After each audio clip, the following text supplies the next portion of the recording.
First demon to arrive.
Hey everyone, how are we doing on this fine Saturday? We ready to get into some chilling with some random videos? Hi. Oh, hang on. Oh, why am I not moving? Hang on a minute. Hey buddy, happy 2025, we made it. Yeah, we made it.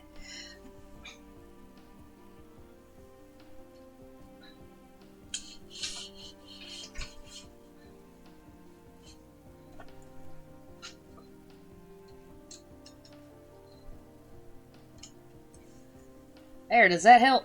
Sorry, I had to try to block the, Hope this year will be a great one for you.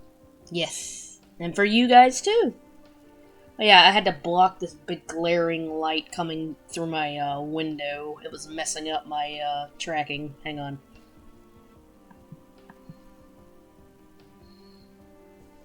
Let me try this again.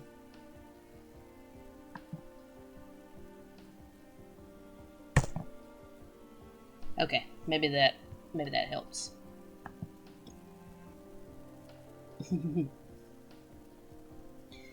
Oh, how you boys doing today? Sorry, my mouth ain't moving.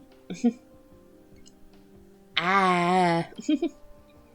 Yeah, the tracking is not the best considering I've got kind of a shitty webcam. I gotta get a better one.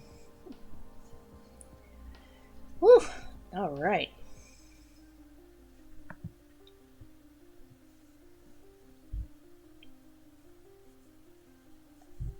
Well, woke up a couple minutes ago.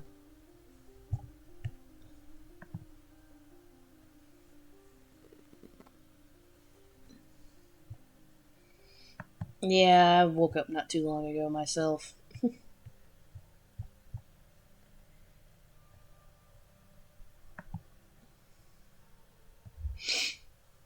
I think, as always, we'll start off with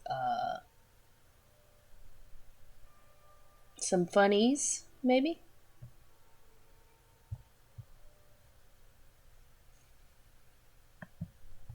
Yeah. So, I guess let's get on to our video Odd tab. Giant went all out on their MK1 special. Oh yeah, yes, we will watch that. We will also watch that before we get into my watch later stuff. Because I have not seen it yet. I was saving it for today. Alright.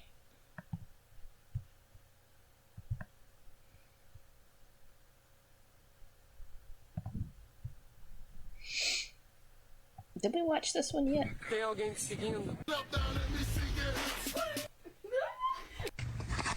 Oh, hold on a minute. It ain't showing up. Hang on.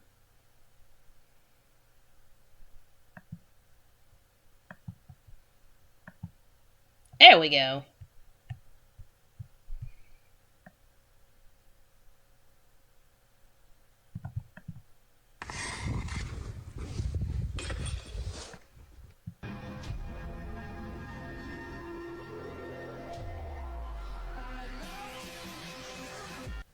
Damn. I was just about to tell you that smiling face with open mouth and cold sweat. Spaghetti. Logan, pass me. Good looks. This delicious peri-peri chicken. I don't think that's proper CPR technique. And you understand what I'm talking about in terms of what I'm asking for, whether it's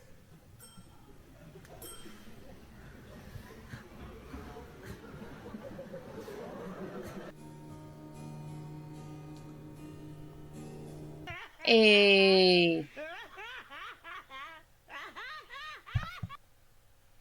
Did we watch this one? I can't remember if we did.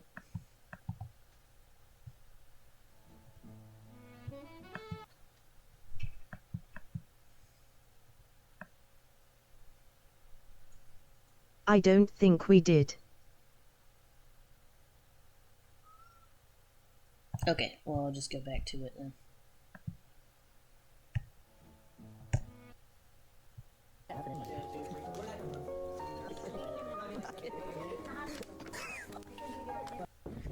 Oh, Grandma didn't get him nothing.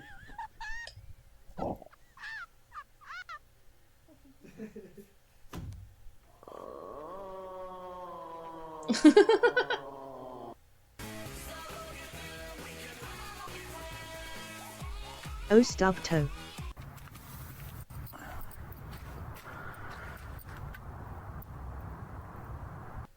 What?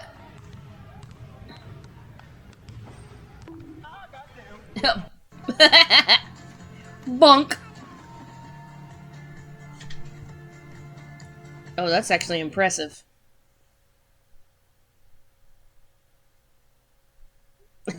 Dang, didn't get up on time.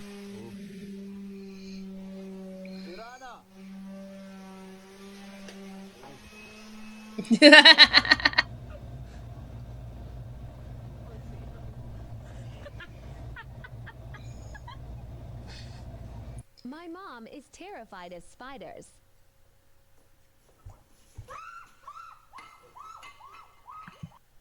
No, I think we did watch this one because I remember this, and I made that remark about how my mom would beat my ass if I did that to her.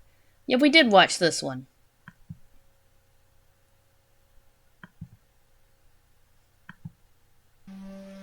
Oh, never mind. Oh my god, it's being slow. Hang on.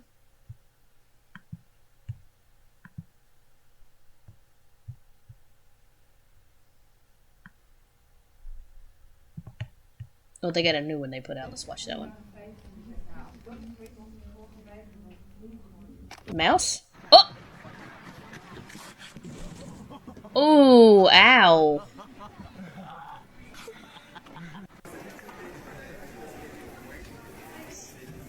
Sure seems like it.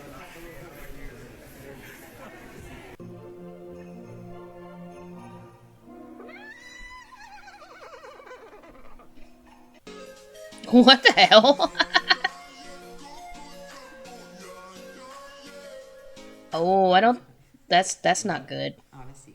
Oh, that's not gonna end well. Yep. Thought so.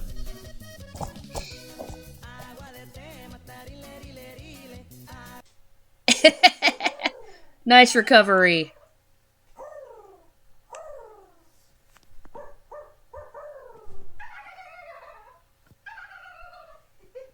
Yo, that's actually impressive. Do you guys have a Ouija pillow? Yes, that's me right there. Yeah, we actually have that right here. Oh my gosh. Oh, that's so Wait, is that real? Damn, I want that.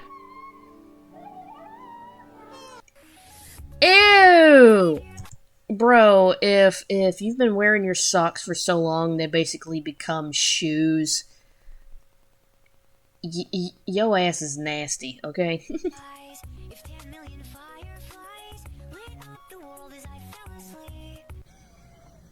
Now, those are not fireflies, I'm afraid. Oh, you boke it. It's like how to get kicked out of Walmart. What is that laugh?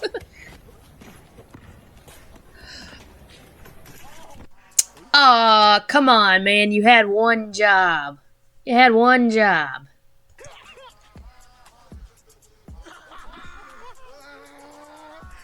One job. Yep. Oh! My unc's new lawnmower.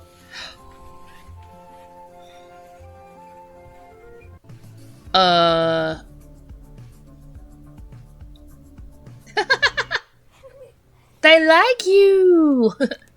Pigeons. Yes. No, I don't think you can pet that dog. Alright, you guys, we're going to the doghouse. The absolute worst?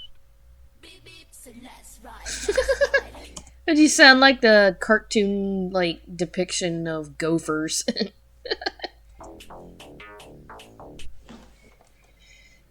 What? 3, 2, 1. What?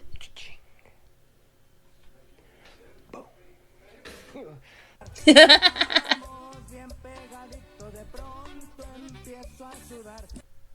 Was that a Homer Simpson pinata? Or a plush, maybe? Speak. Oh no, not speak. No, no. Kitty! I literally think it's just a woke plush. up. Ah. I literally just woke up. They're waiting to be fed.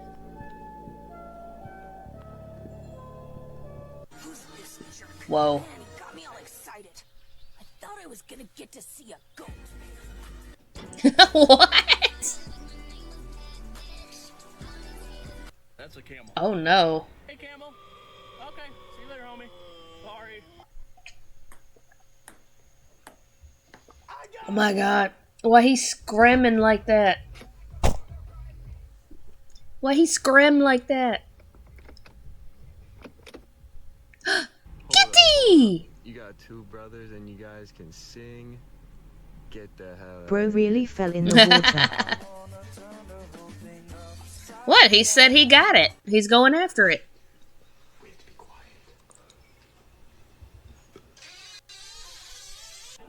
quiet. Not the ball.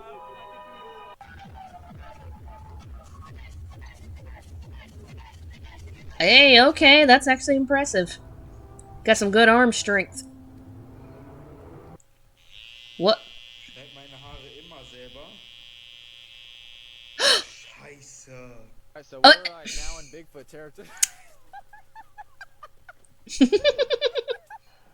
Your ass ain't going nowhere, boy. Yeah. All night long. Honey.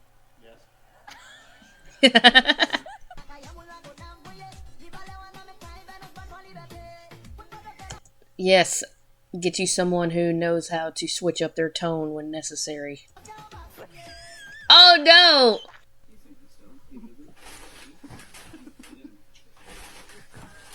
When it's the middle of the week and you just want to give up.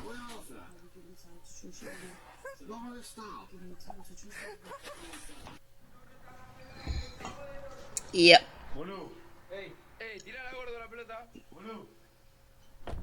Oh! Is every dad like this? Yes. Can I change a channel?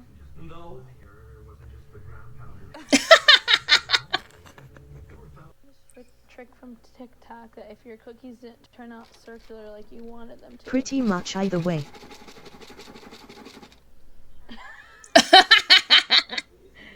Yeah, like a Okay, I wasn't gonna say it. I wanted to say you made a cookie, but I didn't want to say it, but she went ahead and said it herself. Oops, it looks like a vagina.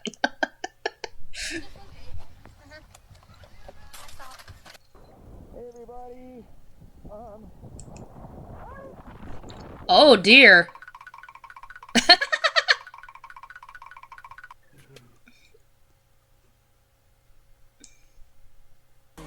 Yes.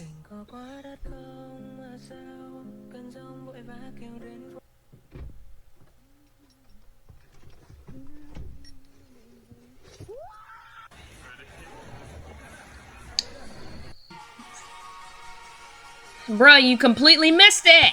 What are you doing? That's me playing darts. Oh no! Who's this guy? What? I don't even want to... The women didn't see the snake at first. You know, I don't even want to know what that picture was. I'm just gonna move on. Fish! Damn! He just gulped that sucker. He just said, "Ow." Wait, you're pranking your wife by getting the pregnancy check table, but instead of her, the doctor walks in first. Oh no.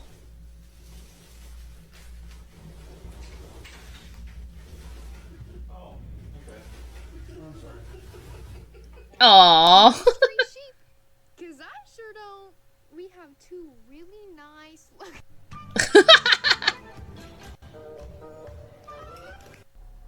Aww. Hey, that looks pretty good, man. What's in that? Banana pudding.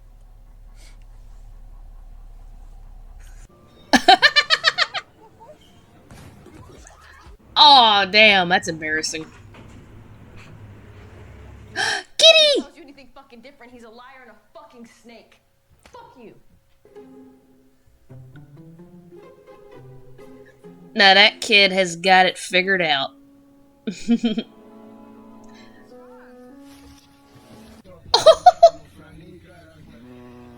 Dang, she bagged that plush at the window. That audio, I don't know if you've seen the original, that audio is from a video of a very, well-endowed lady.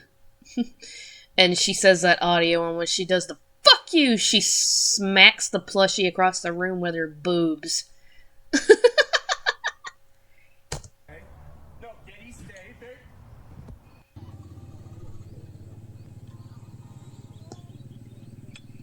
Ain't no rolling on the floor laughing.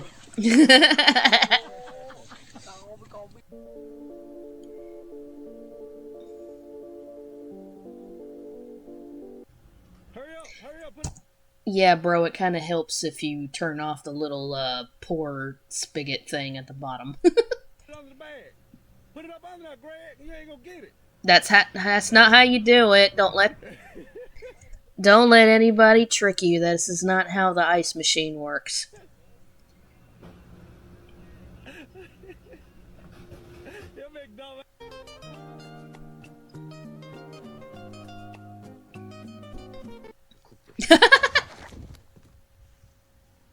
Oof. Well. He's just like, well. Are you okay? Whoa. Did it slip on the sand? Oh, I'm sorry. It's my real body.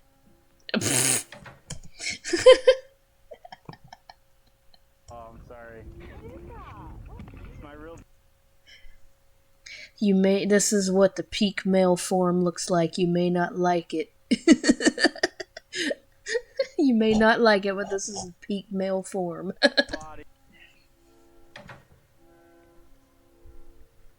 Rolling on the floor laughing. Oh wait, didn't we see that one on the Yeah, he heard a sound in the loft and he went to investigate. This was on that Nuke's Top 5 where the dude scared himself. My real body. See? You remember? That one we watched together? Oh yeah, I remember.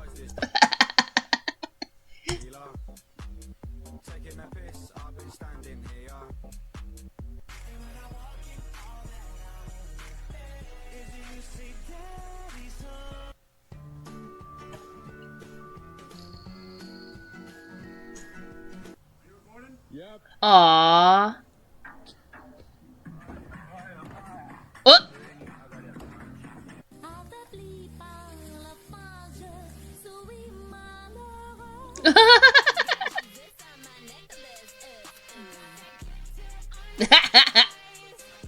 helping him wash the car. Look at He's turning around like, are you serious?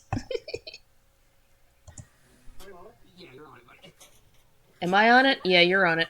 Look at that leg! Bro is frightened for his life.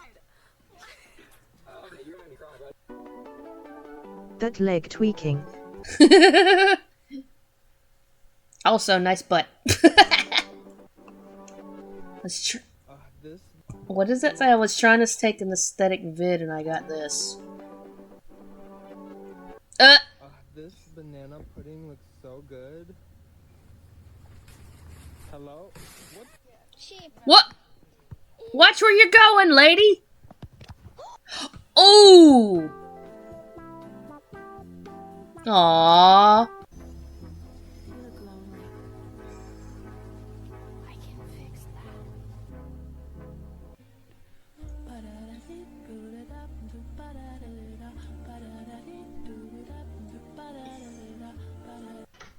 Yeah, well, you know what? I'm glad that they have the freedom to just exist in the moment like that instead of going to something horrible like war.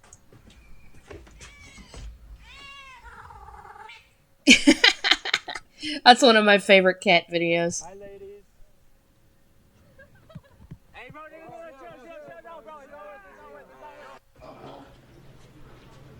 thank you. Yes, I saw the Amogus at the end, but I just didn't find it very funny. There we go. There. Bop. Cats always do that when you put them in a costume. Check this out, my cat is crazy. Hell yeah.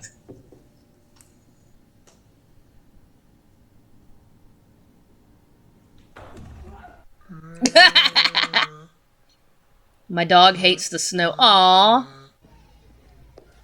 No wonder. Look how skinny and short-haired he is. He's probably cold. Get him a little sweater.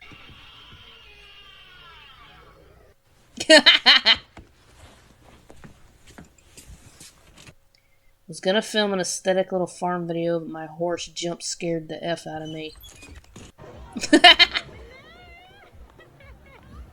Oh, look at the dogs watching too!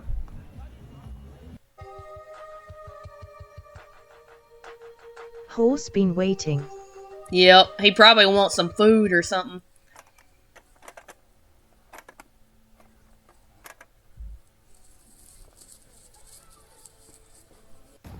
What? Just random giraffe plush. Who? Bonk! He's gonna spit! He's gonna spit!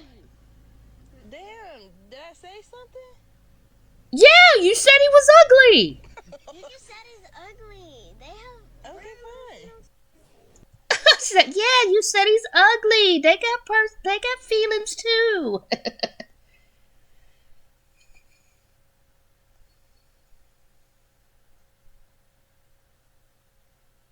Oh, sorry. Like that.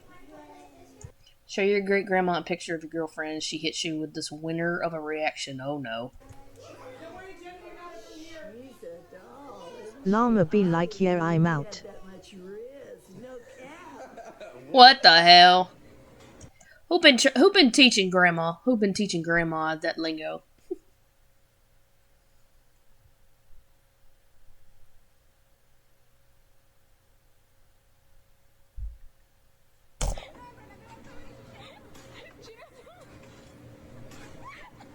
Yep, saw that coming.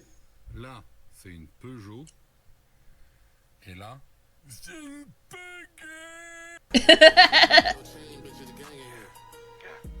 Turkeys! Turkeys.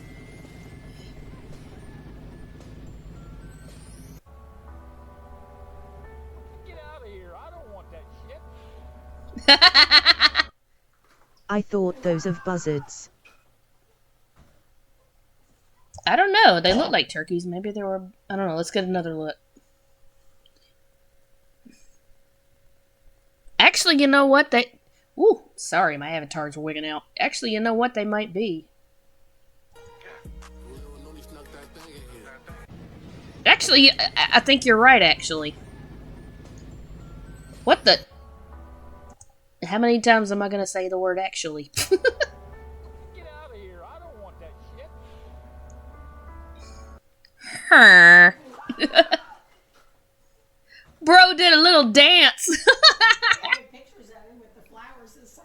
Hey, Gary, how you doing? You son of a bitch. How you doing, you son of a bitch? How much do you trust him? Oh, Have you ever wondered what the popcorn button on your microwave actually does? Well, fuck Bert. you. Oh. I was gonna say burn your popcorn. Ooh, what song is that? I like that. I like that sound of that song.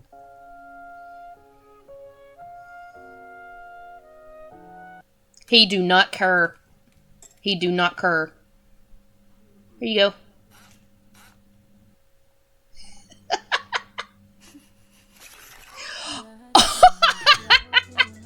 Okay, I would totally do that.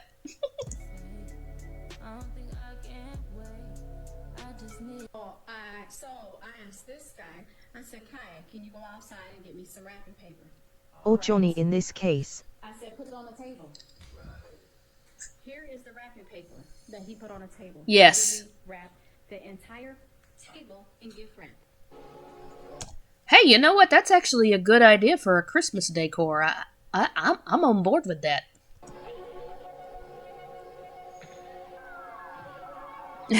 That's pretty good. No! What are you doing? Hey! Oh, guess who just bought a new $1,000 phone? Goofy-eyed dog. Aww. Honestly, goals. Goals. I want a pet snake.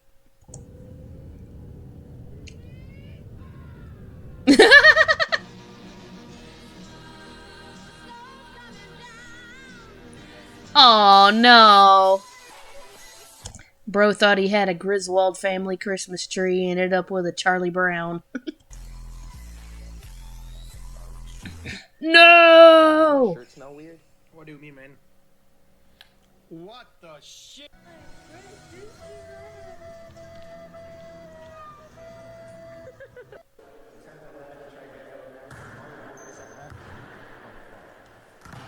Oh my God, what is that? Oh my God, what is that?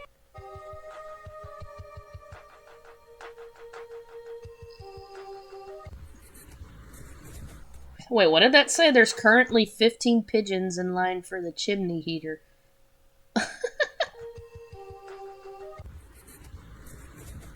Snowball!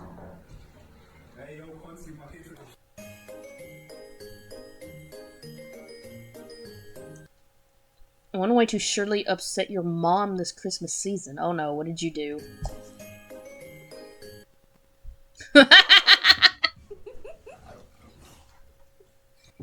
So this is Jim. Wait, what happened?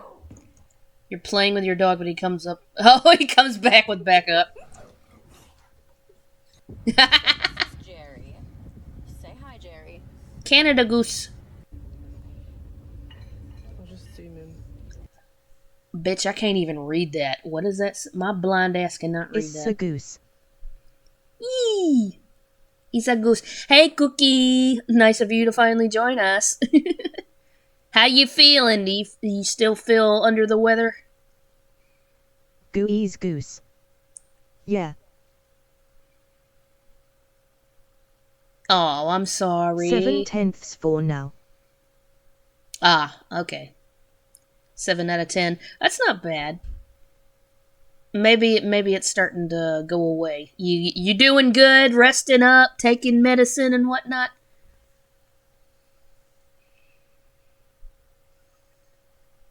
I am. Good, good, good. Good boy. Funny's time. Yes. I played peekaboo with a deer in my backyard. Thanks, Grandpa.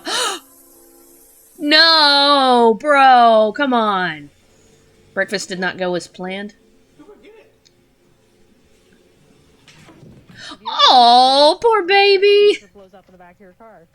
Golden retrievers are so precious. Well, wonder no more. How do we get the what? Wait, what are we? Oh, what happens Oh when a my fire... god, rolling on the floor laughing. This is what happens when a fire extinguisher explodes in your car. Wonder no more. Yeah, about what I expected. Boys, look. How do we get that ladder out, boys? How do we do it? How do we do it? Yeah, facepalm, exactly.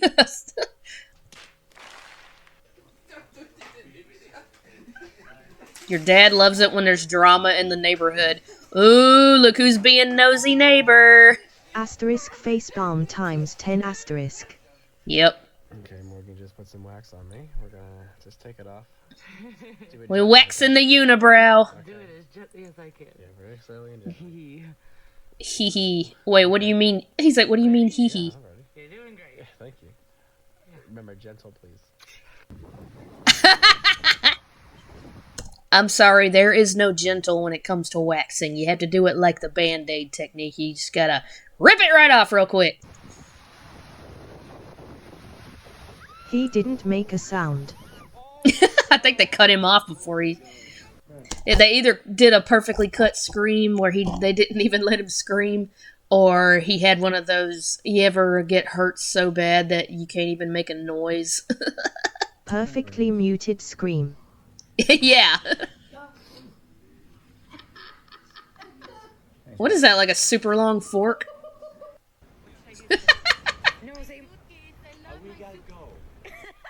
You'll be having a great day. The sun is shining, the birds is chirping, you in a chipper ass mood, and here come a Cybertruck. I think a spoon. Why did it look like that? Your cat just stopped. I bet you that homemade Cybertruck.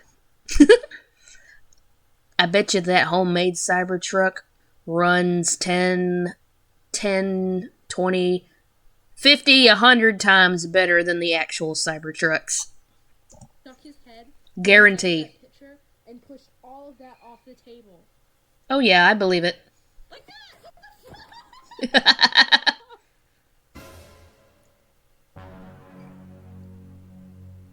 What the hell?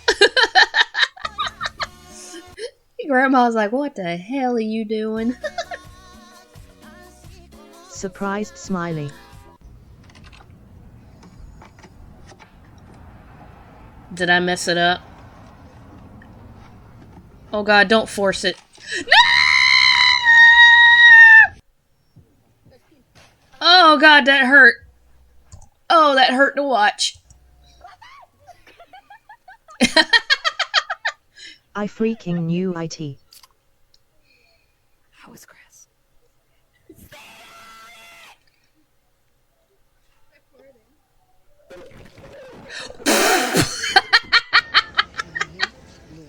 I need to go the F home. I wanna be caught like that, but I'm too heavy. Question is, would you be able to catch my big ass? That's the real question. LMAO.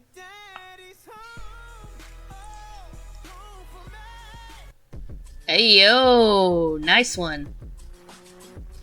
Bro missed. No one crushes me with a 100-ton hydraulic press today. I'm going to crush you. Oh, I got the promotion. Yes. Oh. Literally yesterday. Actually, technically it was today because it was like really early in the morning. I was finishing up a Skyrim video, and I mean, you'll be able to when I post it and then you watch it, you'll be able to hear me. Yeah, you'll be able to hear the whole thing. But Prince decided he needed to sit on top of me at that exact moment. Let me just say, hats off to you. Is there something you have learned about your dad in the course of this campaign that you didn't? Hello? Foot.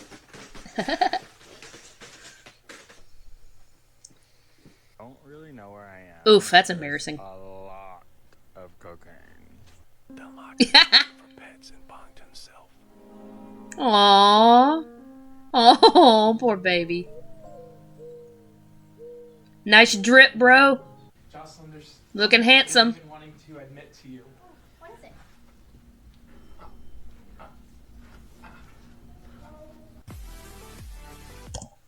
He's just a chill doggo guy. Yes. Boy got that drip. No admissions beyond this point. He said, I got something I need to admit to you. Womp womp.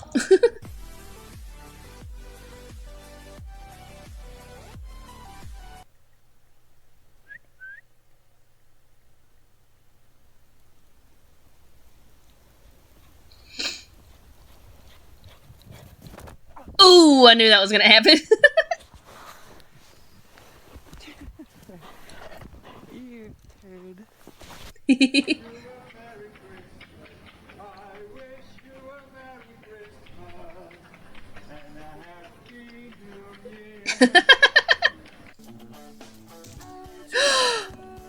Oh, perfect. Perfect, perfect. Yep. Of course. Flew home early from America to surprise Dad, and this is how he reacted. Did y'all see this guy LMAO. out this football? Look.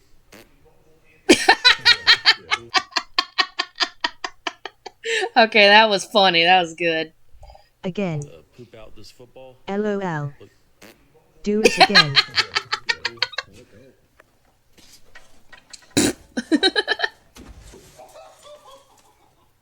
Oh, One damn. more time. Poop out this football. Alright, hang on. Did y'all see this guy poop out this football? Look.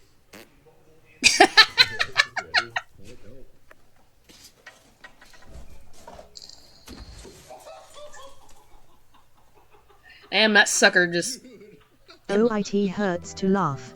XD. Yeah. Sometimes all you need is a good simple toot sound just to get a good laugh.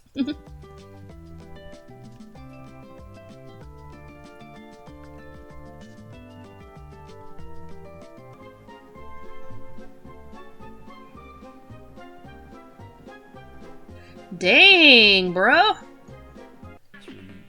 He's got that skiing thing handled. Wow, really? Ha, ha, ha. Oh, this much is true. He's still trying to understand the new litter box.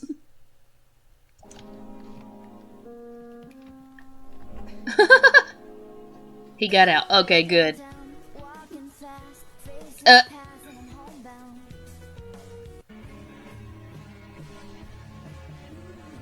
What? Bruh. White chicks Kashin.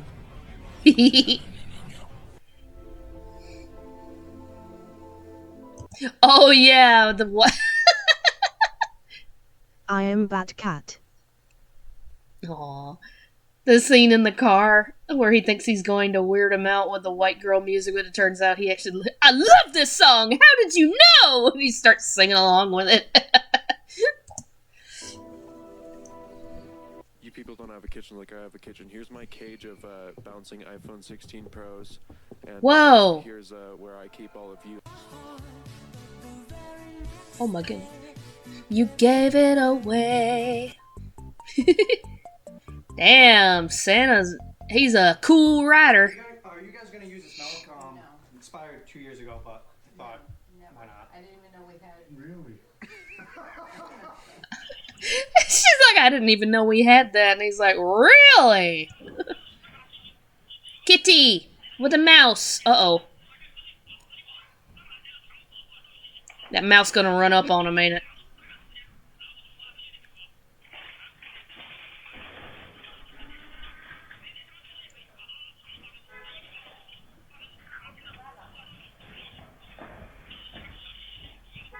Hopefully not up the jeans. Oh no, did it go up his yeah, it's on his back! It's on your back, bro.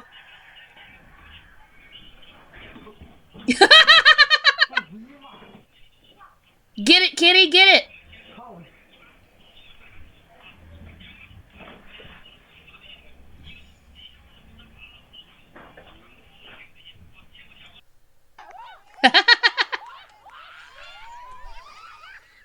Oh no. Somebody Bro gets planned the whole setup for pats and treats. I was gonna say, somebody get Sandy a more stable chair.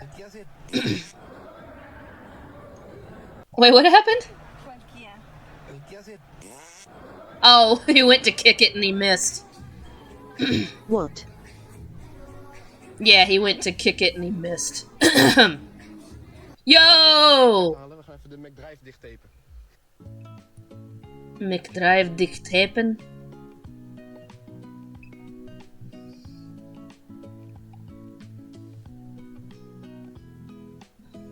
Oh no, guys, come on.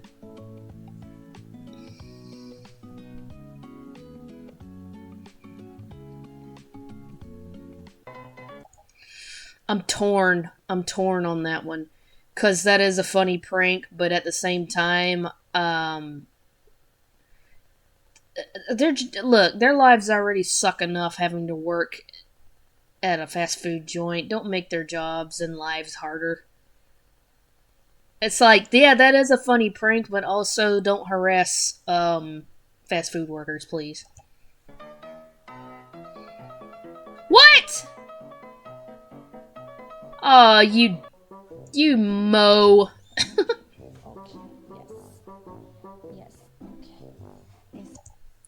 When big dogs think they can still climb up in your lap like when they were a puppy. Booty pats. Yee! Booty pat.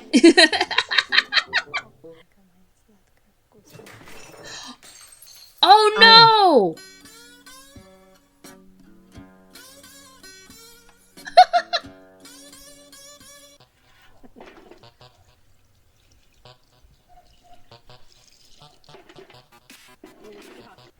Dang, he Bro pooped is it out. like me in public.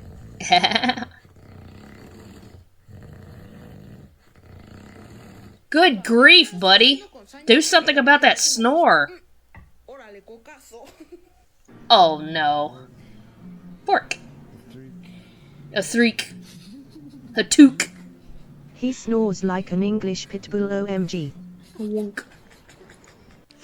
An English pit bull.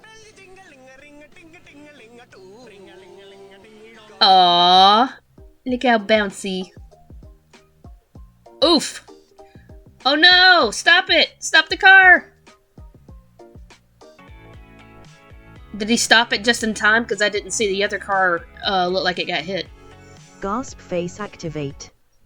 Oh, Christian Skoo. Oh, Christian Skoo. Fucking toilet. Look. Oh my days. Yo, fuck off. Yo, I'm bugging. I'm actually bugging. Is he stuck? Oh my days. Oh no, the door's jammed. It won't... Oh. Wait, bruh. You got in there. Surely you pulled it open. Come on. I don't think he wants to go walkies.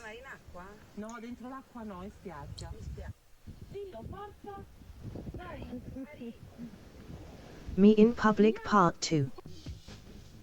Oh. Not leaving your friend out of anything.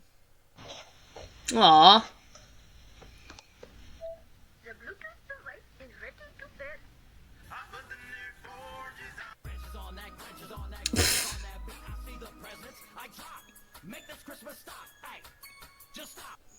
Dang! Wacky waving inflatable arm flailing tube man Santa. Get it.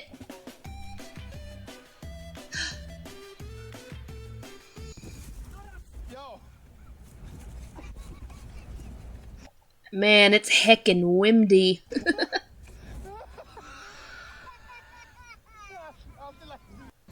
Polish man on wrong side of the road. He had been on the wrong side of the road, my cunt.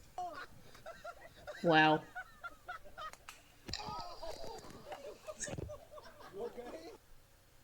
Ouch. Oh no! Do what again? Oshi.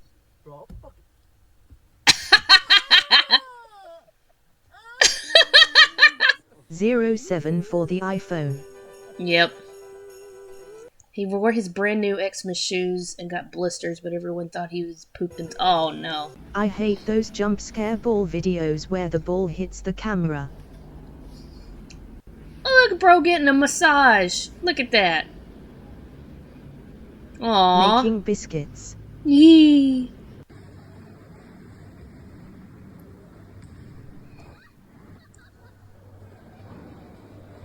Ow. Does Prince make biscuits? Yes, he does. Absolutely, he does. Cockatoo! Well, he enjoying that rain, ain't he?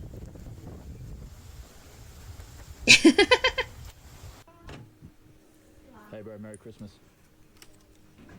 Hey, baby, Merry Christmas. Thanks, mate. Scott, Merry Christmas. Thanks, mate. Same Yeah. Same time next year? Aww. Aww. Yeah.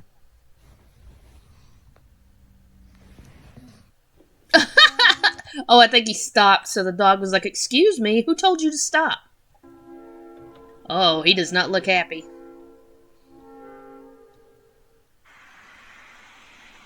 The only fish that talks to me?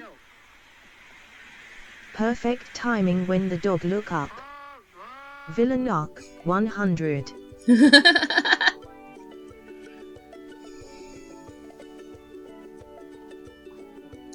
Oh no. Oh no. Oh.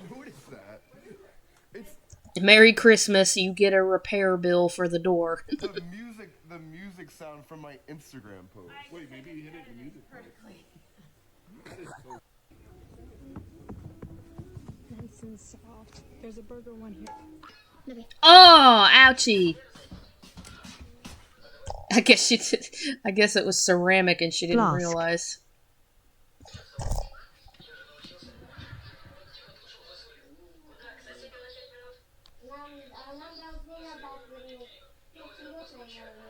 Oh, kitty! Aww. Meow meow. Aww. Oh, he's so cute.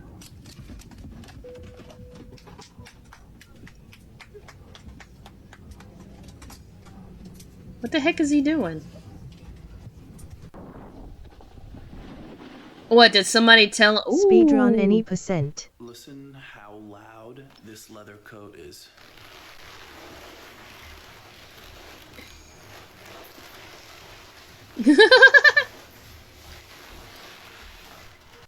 Yeah, I think you need to break it in a little bit, buddy.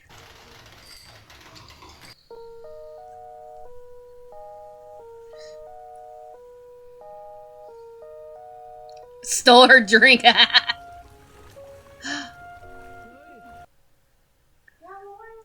What did that caption say? Oh, tourists the moment they see the "Don't feed the animals" sign.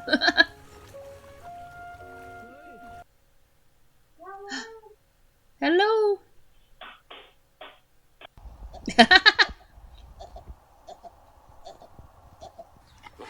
Bless you. Bless you. Hey. Oh. Oh. I've never seen a sheep sneeze. Achoo! That one actually sounded like he was going achoo.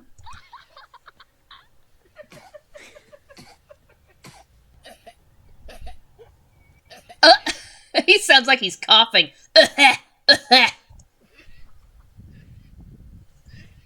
Me-R-N. Me. Aw. A cough. Oh, he wants one. He wants one.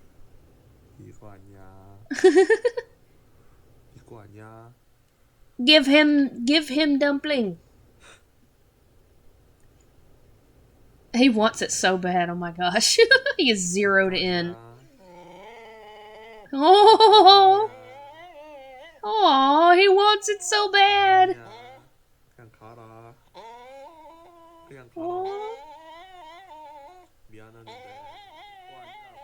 Look down, doggo. Perfect opportunity. He's actually drooling. And I work like a dog, day and night, living off a coffee from a pot none of you want to touch. It's stuck under the ice. Just eat it. There's a fish stuck in there. Oh my goodness.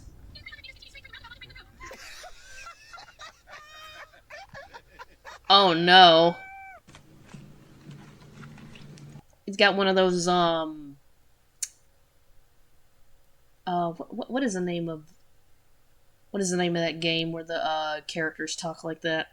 I don't play it, so one of y'all will remember.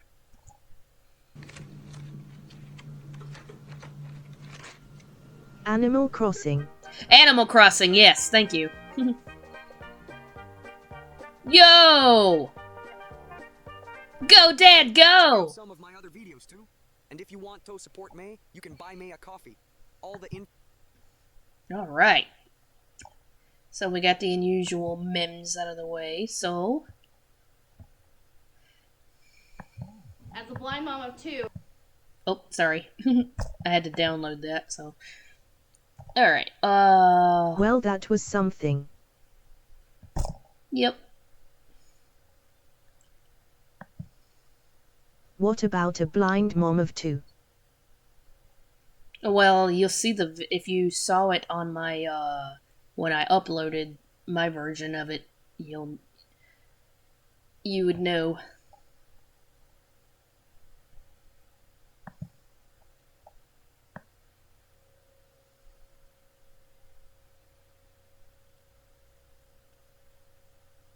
She's female Kenshi with two demons. Yes. Keep your eyes. Oh, okay. Startled smiley. Okay, so now we're going to catch up on some Odd Giant. Mortal Kombat 1 Chaotic Custom AI Intros Christmas/New Year's Special. It's open. Christmas is one of the deadliest times of the year. Yup. Seeing the aftermath of Thanksgiving scared me straight. Hey, you were there. What was that party like? I left early. There is no way anything could go wrong on Christmas. History denotes a distinguishable anecdote. That was the last time I wear anything fancy to these parties. Ashra, you could wear a trash bag and still be the most beautiful girl here. Aww. Oh, what do you think of Ashra. my outfit, Sizon? Hey! Enjoy me with my hair down before you know who gets back. Are you She said, yay! still holding a grudge against that? Interesting costume. Some festive tradition or something. Not quite. Xiao Saizoth and I all got jobs at the local mall. For Argus's sake, Mother, Kitana, I don't want no to hear daughter another of mine word will be about caught it. dead Why working do in you never let Earthrealm. me do what I want to do? He's not wrong. Frost's outfit is amazing. Yes. I've forgotten how much Serena loves Christmas. It's honestly adorable. It's ridiculous. I mean, how could a demon love Christmas? But, Sector loves Christmas too. I love the inverted colors outfit there. He said IT. Way too over-commercialized for my Then lie, woman! I hope you like what I've gotten you, Bihan. Serena, you've been my greatest Christmas present of all. Aww. I will never forgive you for dragging me to this bore fest. Well, I can't trust Goro to watch you anymore, so here we are. Is that Onaga? I know what'll make you feel better. With some walkies and a yummy treat help. Oh, Reiko, did you just shit your pants? Wait, what? Oh, gross! We gotta go home and Yup, clean that's you the up. Dragon King himself. Don't mess with me, pussy. Once my love serum is complete, What? The Empress will fall head over heels for you. Yes, dude, this is exactly what I need. No, no, no, no, no, no. Peacemaker, do not trust him.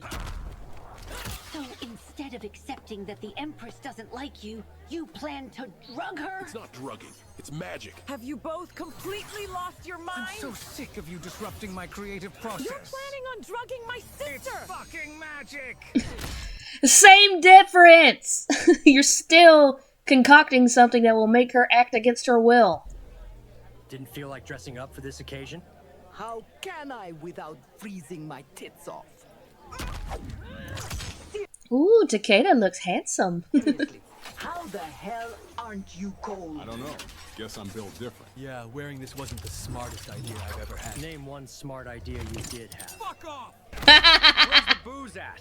I'm planning on getting lit tonight. Sorry, Johnny. See, look, Johnny dressed warmly. He's got his little fur-trimmed coat. But this is an alcohol, drug, and chaos crystal-free party. What? Oh man! Last time they got high, they blew up an entire fucking planet. Oh, come on, Mike. What am I gonna do AKA without his this Order stuff? of Darkness coat. Without my chaos crystals! You survived 32 years without them. You'll be fine for a night. Damn, you survived 32 years without them, you'll be fine for one night. So not only am I older than this Johnny, I'm older than this Kenshi too. God damn. So, Katana tells me you have a job as a mall Santa. Yeah, to be honest, business hasn't been that good.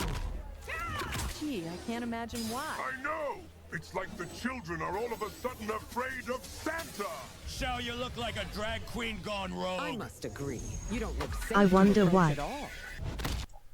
Hey, his Krampus outfit is awesome, okay? And besides, children have been scared of mall Santas for generations. Trust me, you can look up, like, pictures of it. Agreed, I love the outfit. Mm-hmm. But yeah, you can look up pictures of it and just see how all the, crying children.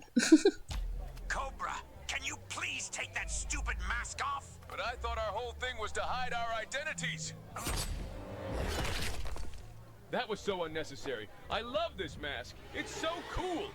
You are such a goddamn idiot. Take it off! Do what the boss says! You fuckers never let me express myself! Hi, me again.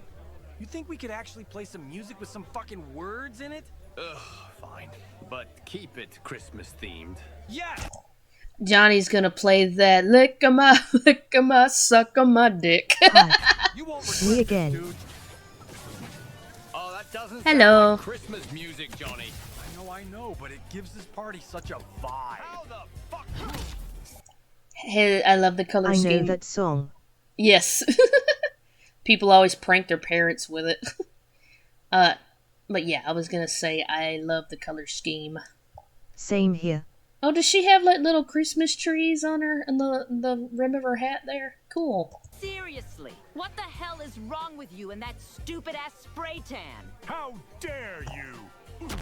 Look, man, the spirits revoked his melanin privileges, okay? He's trying to get it back any way he can.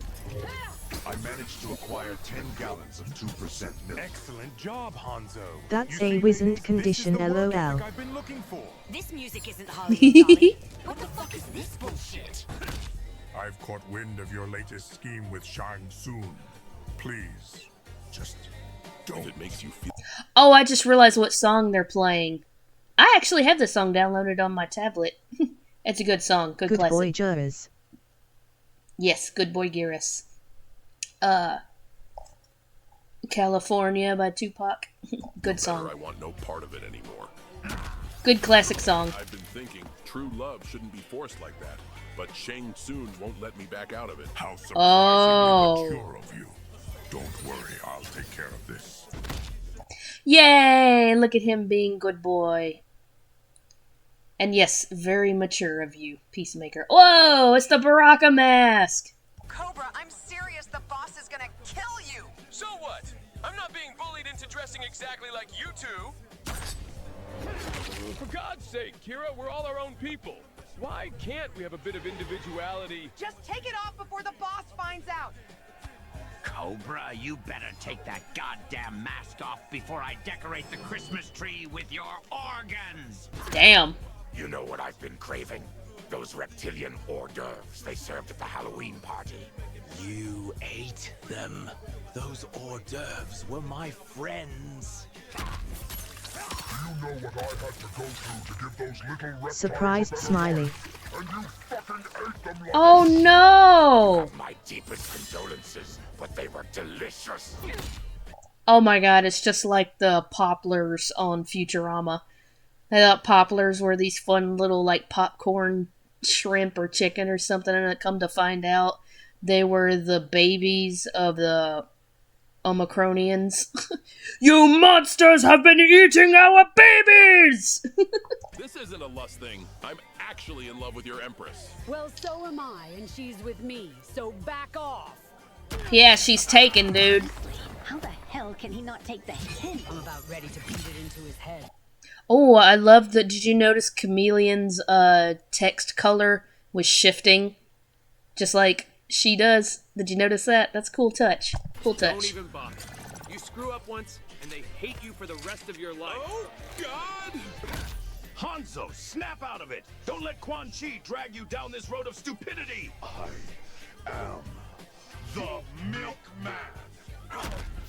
The what? Even you could make that sound threatening. My lord calls for more 2% milk. Did I just hear something about a milkman? Homelander, Camilla always does that. I haven't seen Reiko or Onaga here in a while. They left Yes. early because apparently Reiko shat his pants. I guess this is the first time I actually noticed, though. Chap, you do realize that's Krampus, right? Not Santa. Oh, that explains why I got fired. This reminds me of a Christmas No movie. one here was talking to you, Striker. All right. Hey! Don't be mean to my boy. Natara, I can't suppress the cravings. You're fine, Archelder. Just keep drinking your blood soda. Blood soda? I wonder what that tastes like. I doubt that stupid soda is helping her at all. Since when did you start smoking? Since 2 minutes ago. This party is starting. Okay. Hot. Just gonna say, hot. And also, I love Natara's eye makeup. It's very, very sexy. To get a little rough. Very pretty. I'd hate to bring this up on Christmas, but Titan Shang Tsung is causing chaos at the Hourglass. Really? Ugh, can I just have one peaceful holiday? Wow, that outfit looks good. Mm-hmm. Apparently so. Don't worry, it'll only take 5 minutes. Did he just say, you going on an adventure? Nope, and never we can. Never cease. Seriously? You're asking to get your throat slit at this point? Hey! It's a Scary Movie mask. Consider this my official protest to preserve my own identity. Oh my god, I love that movie! What's up? What's up? I still wish that mask was in the game. What's Yeah. up? I told you I wasn't fucking around. Let's see how you like being eaten. Now, boys, please. Boyfriends should not fight. Oh no. Oh no. I must feed. Oh no! Too late, buddy, it's coming.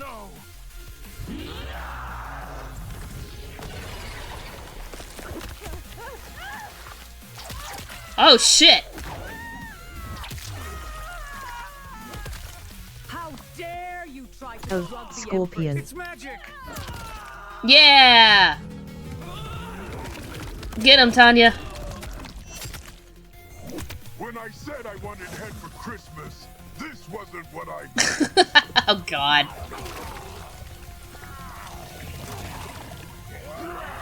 LMAO. Aww.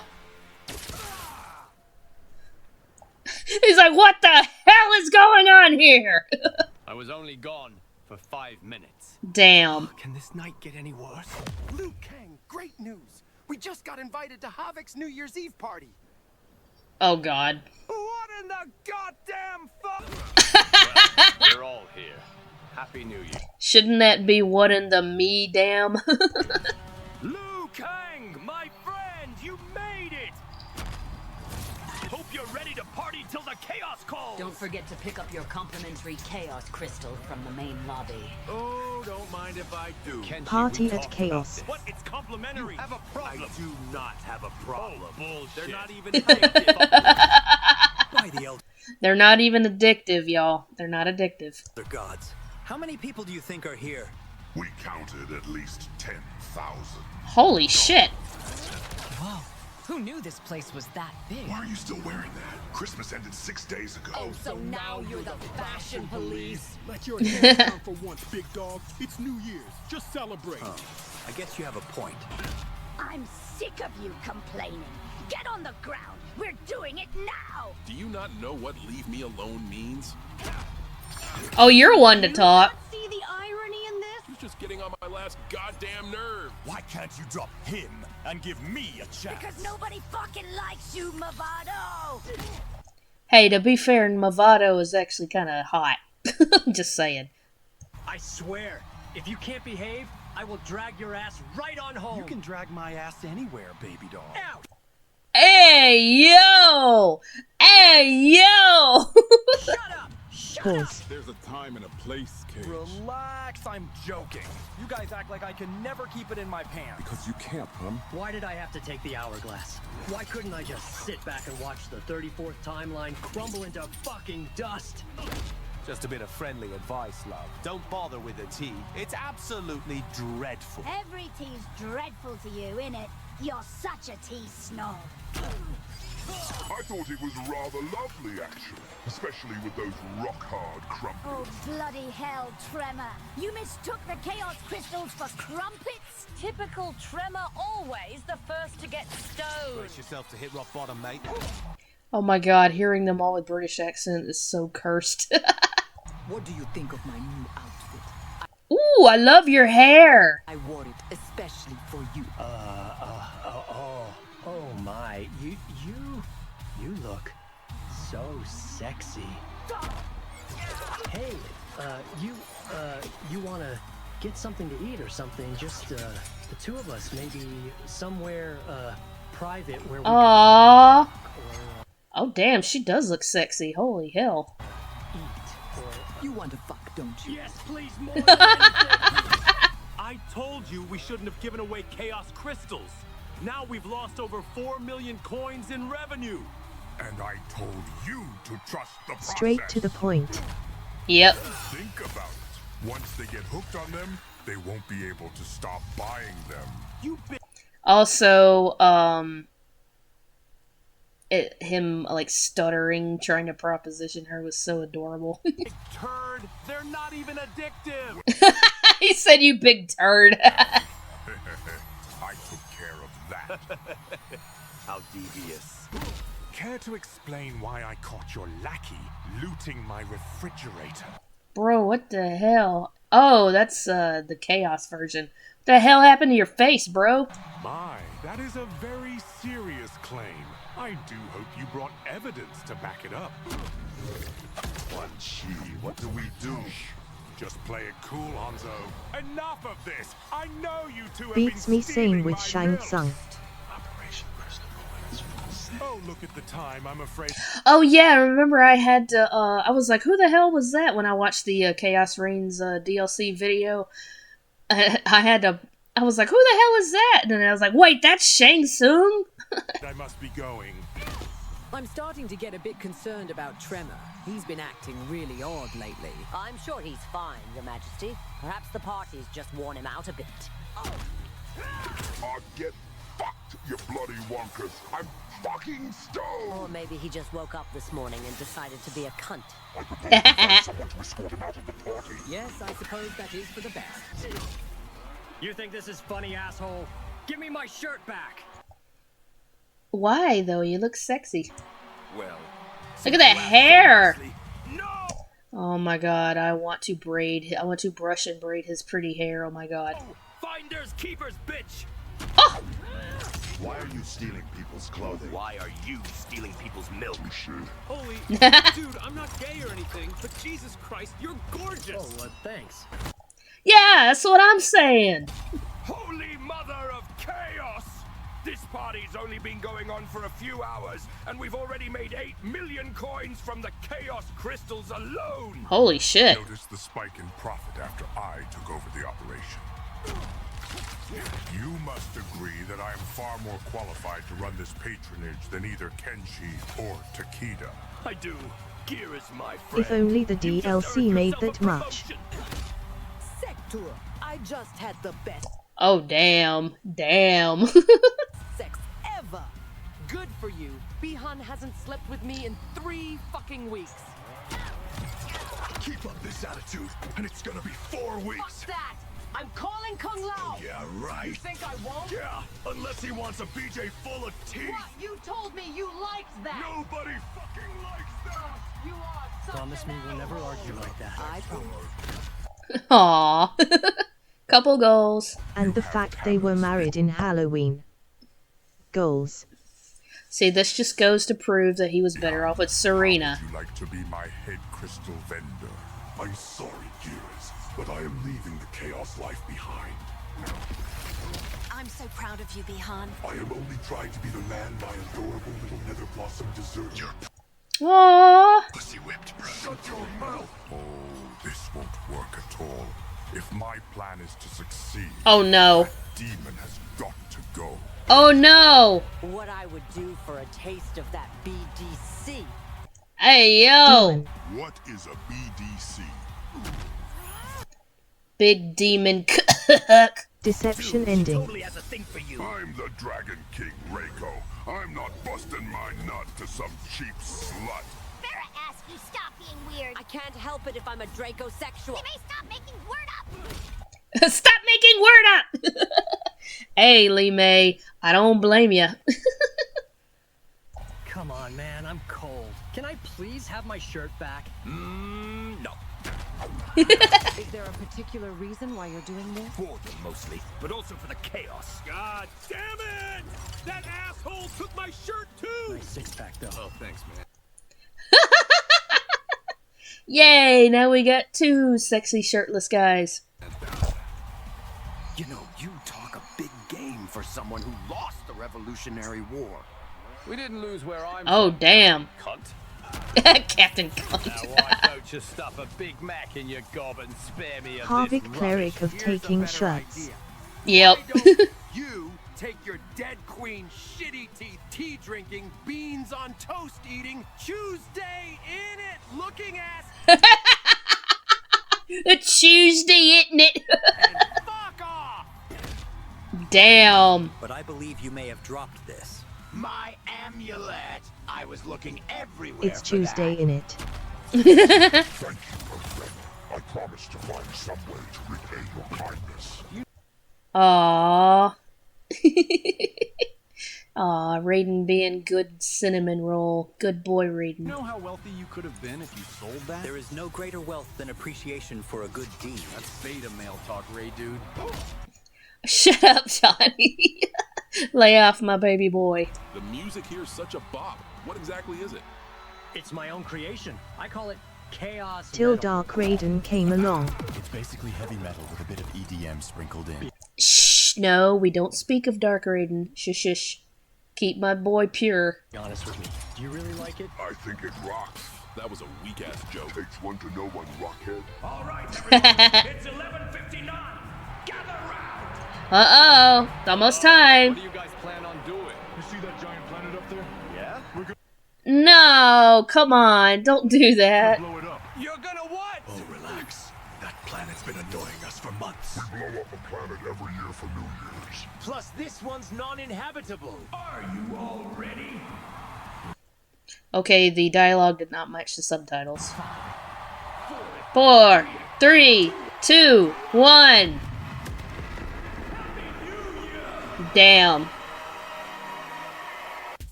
MK1 Season of the Storms with Dark Raiden came. No.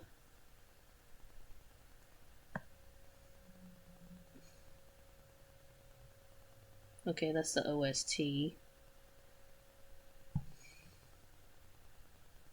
OST. OST. Okay, so the rest of this is just the music. Yeah. Okay. Alright. Never thought Odd Giant would do soundtracks. Yeah, apparently that's a new thing he's trying. Okay, so. Oh man, it's already been a little over an hour. I'm going to take a little break. You guys take one too. We'll be back in a bit.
Hi.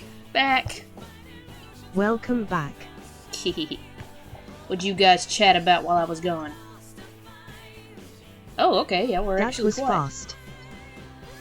Was that fast? We chatted about demons.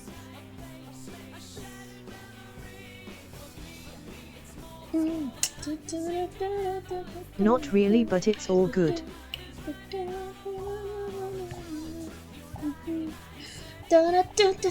Sorry, this is a good song.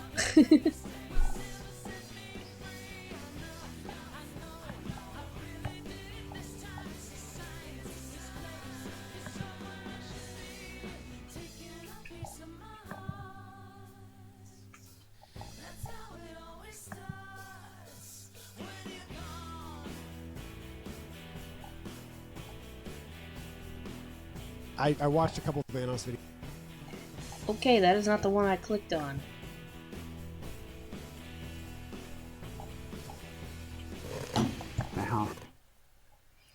Alrighty.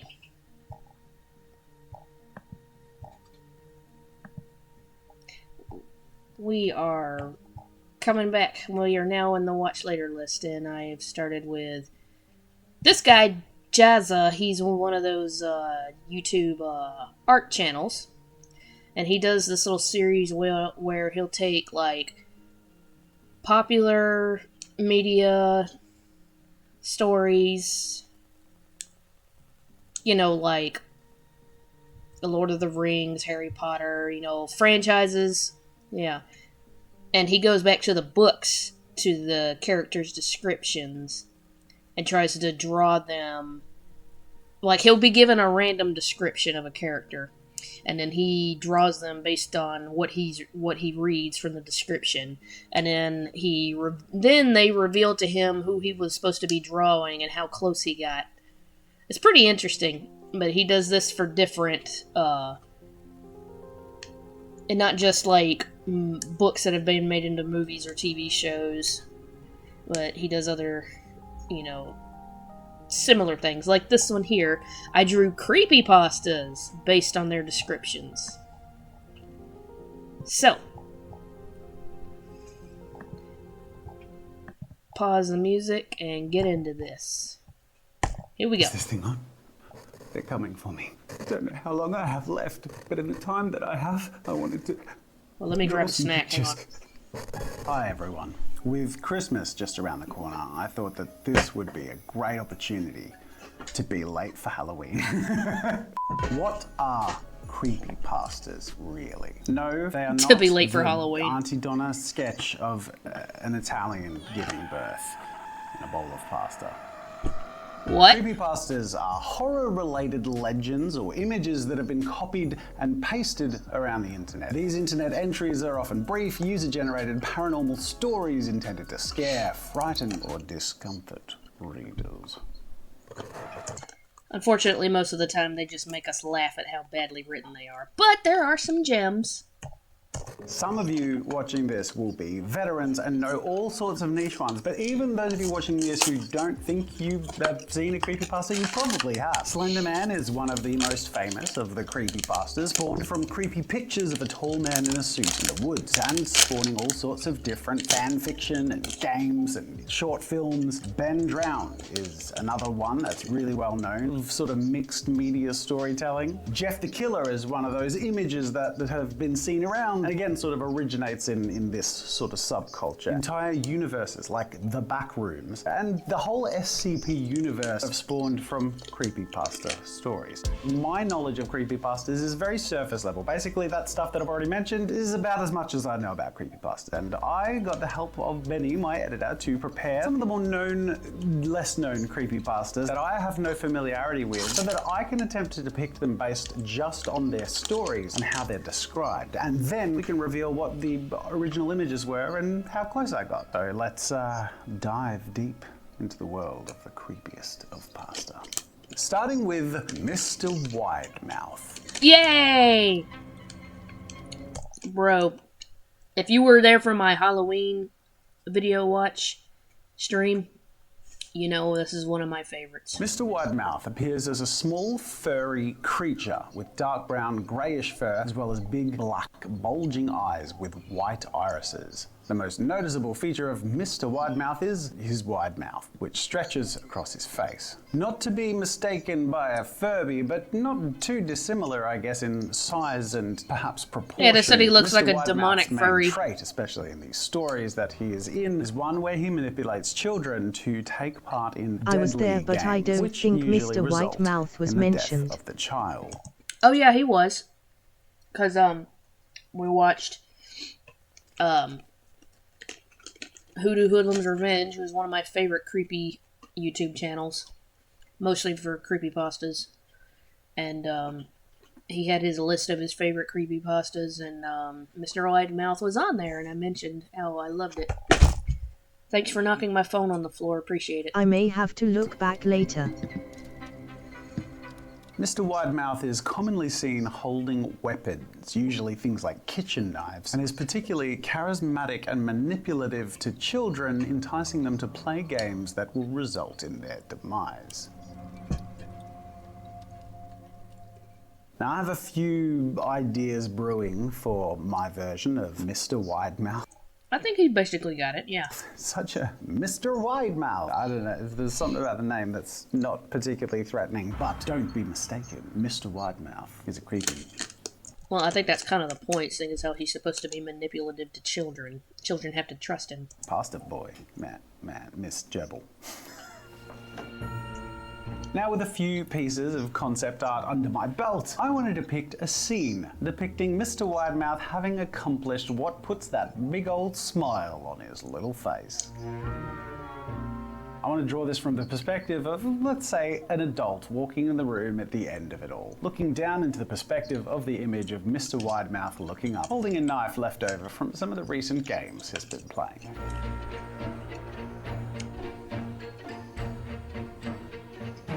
And scattered about the bedroom are some other toys and games used by the child, sprinkling this image with innocence before I taint it forever with horror.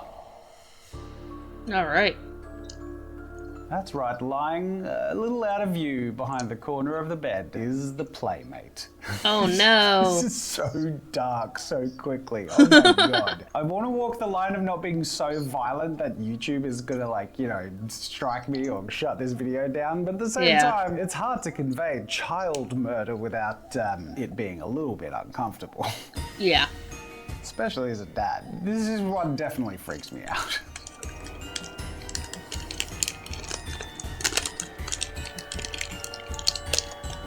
The aftermath of the juggling knives session. That beaver got that Jeff gene.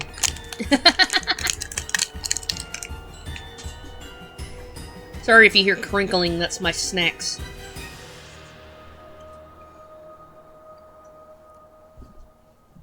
And that's my depiction of... Oh, he got just the barest hint of blood. Mr. Widemouth. I am very curious as to what the actual Mr. Widemouth looks like. I want to remind you, I haven't seen any of these. They've been just prepared in their descriptions for me. That was my depiction, but the original is... The hell? It's like a demonic possum. It's so dumb. Okay, alright. Dumb? I think it looks creepy. With manic eyes. It's fun. I like it. I'm not creeped out. Oh buddy, have you seen Sonic Movie 3 yet? No, I have not, but I... hopefully soon. Am I just a pussy or something? Like, am I just a wuss? Because he says I'm not really creeped out by that. I was like, how are you not creeped out by that? Shy cat vibes, but it's fun. Let me know how I did compared to the original. You made him look more gerbil-like, but still looks I good. haven't just been running from creepypastas. I've also been running to work really hard on my color. Okay, I guess I'm just a wuss then.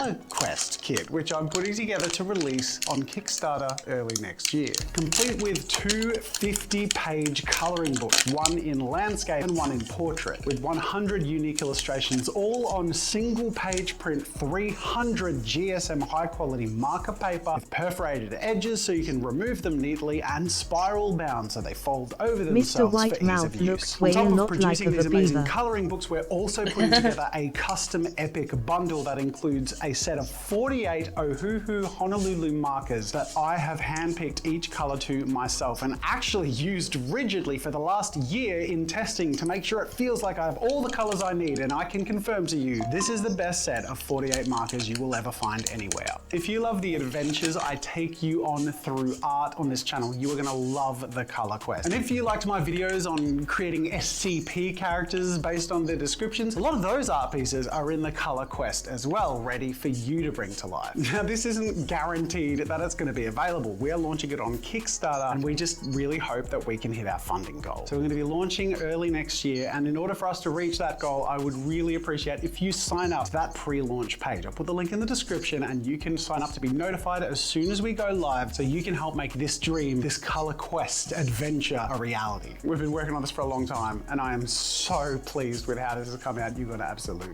love it. Now, back to the video. But next we're going to start getting a little wilder and weirder, moving on to Siren Head. Siren Head is not a creepypasta. Say it with me, folks. Siren Head is not a creepypasta. He is a Trevor Henderson creation. I hope he gets based on an original image made by Trevor Henderson. Apparently it's not a true creepypasta, but people... Okay, thank you for mentioning that. Good. Siren Head is a creepypasta rolling on the floor laughing, rolling on the floor laughing. I guess the community Sorry, not sorry. creepypastaing the original image.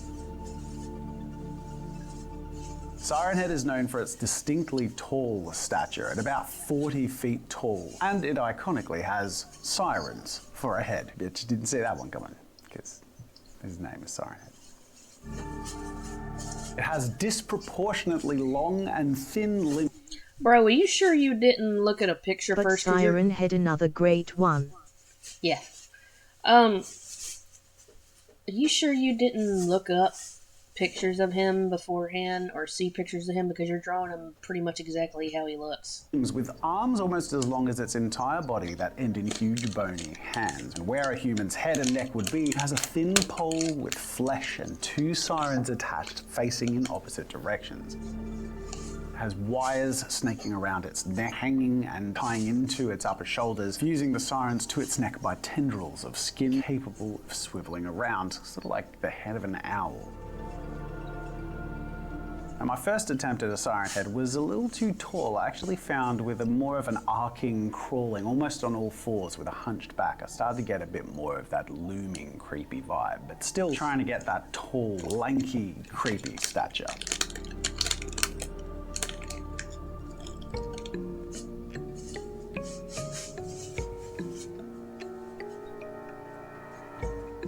Now, I'm pretty happy with this rough of Siren Head, but with my more refined piece, I actually want to capture more vibe than detail. So I'm actually going to start off by painting the environment first. This is made all the easier with my Photoshop brushes, in which are a whole bunch of different landscape and terraining ones, so I can sort of move from the background to the foreground, moving through mountains, trees. Bro, I need brushes like that. It would make drawing backgrounds so much easier for me, because I'm not that good at backgrounds. Silhouettes and bushes, and then building up effects like fog and leaves blowing in the wind, rain and storm clouds, and ice caps to the distant mountains.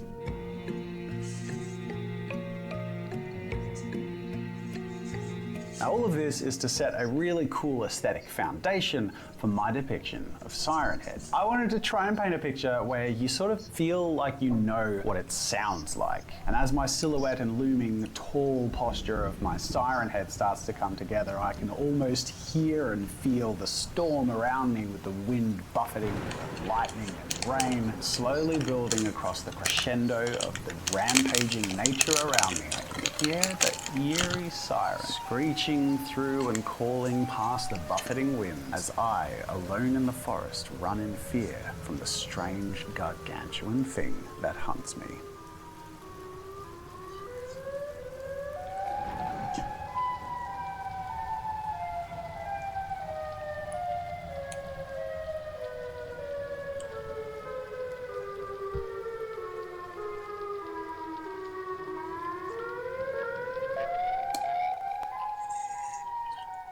Yeah, that's pretty damn close. Dino dance, Dino dance. Now it's time to see what You're dancing to the emergency siren head looks like. siren and how mine noises. compares. So this is the this is where it all comes from. That's pretty cool. I like Yes, that. rolling It's on very the floor cool. laughing. It is very spooky and quite tree-like in its nature. I like this one. I get a vibe that's like, that would go well as a campfire story, and if you had like a picture like that around. That's actually really cool. But much straighter than the version that I did, which is much more hunched and loomy. But still, I feel like we sort of went for a similar-ish vibe. There's this depiction here with him sort of faded into the blue distance of the atmosphere, which I feel like I've seen somewhere I don't before. know why, just feel like it. Oof. Oh, that's fine. Oh, man. Sorry if you heard me burp. Excuse me. Alright. There is something familiar about Siren Head, even though I don't explicitly remember having heard any stories of it. It does have that vibe of a story you feel like you've heard once, you know? Anyways, let me know how you think I did with Siren Head. Now, last but not least, we have the Rake.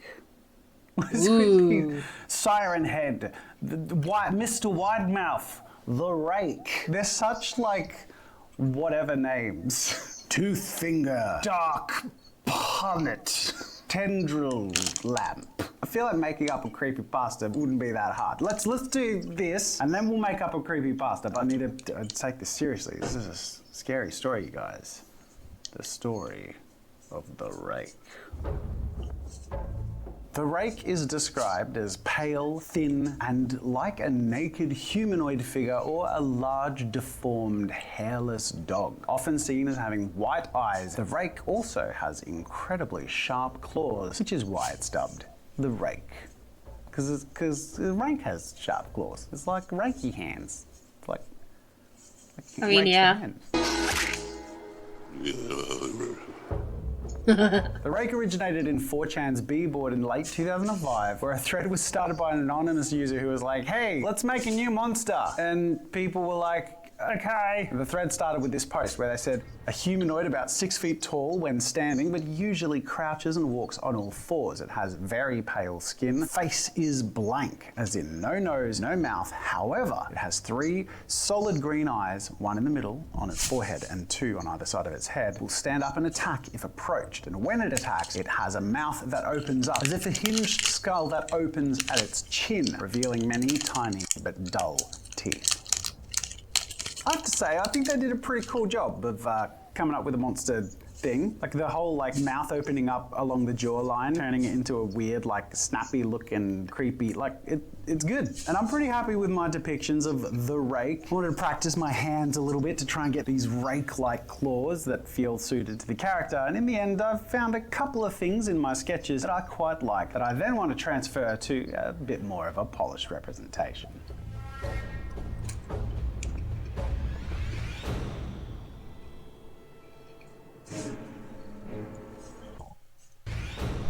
I'm sorry, his mouth looks a little goofy right there.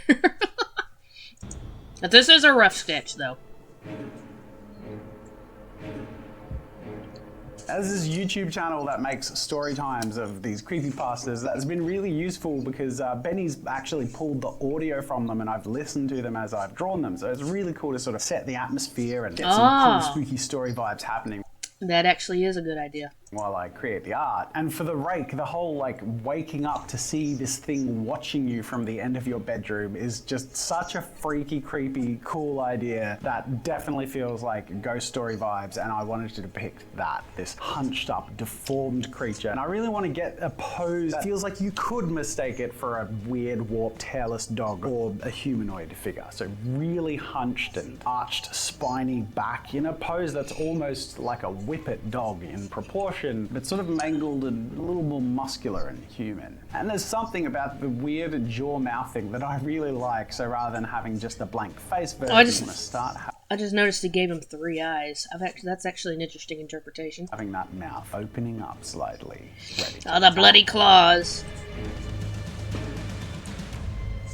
Oh my god.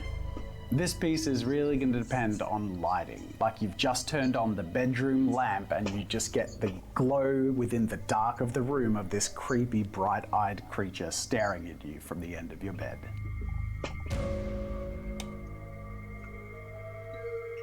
Oh man. Alright, last but not least, we're going to find out what the rake, the original rake, looks like. Before we do, I just want to say, I feel like creepypastas, they just seem to be like a thing that people just sort of make, and they turn into a creepypasta just because more people join in. So after this, we're going to make our own. We're going to do the creepypastas together. So hold your horses. First, yeah, the original rake. I mean, fair enough, yeah. Sometimes it is like a group effort.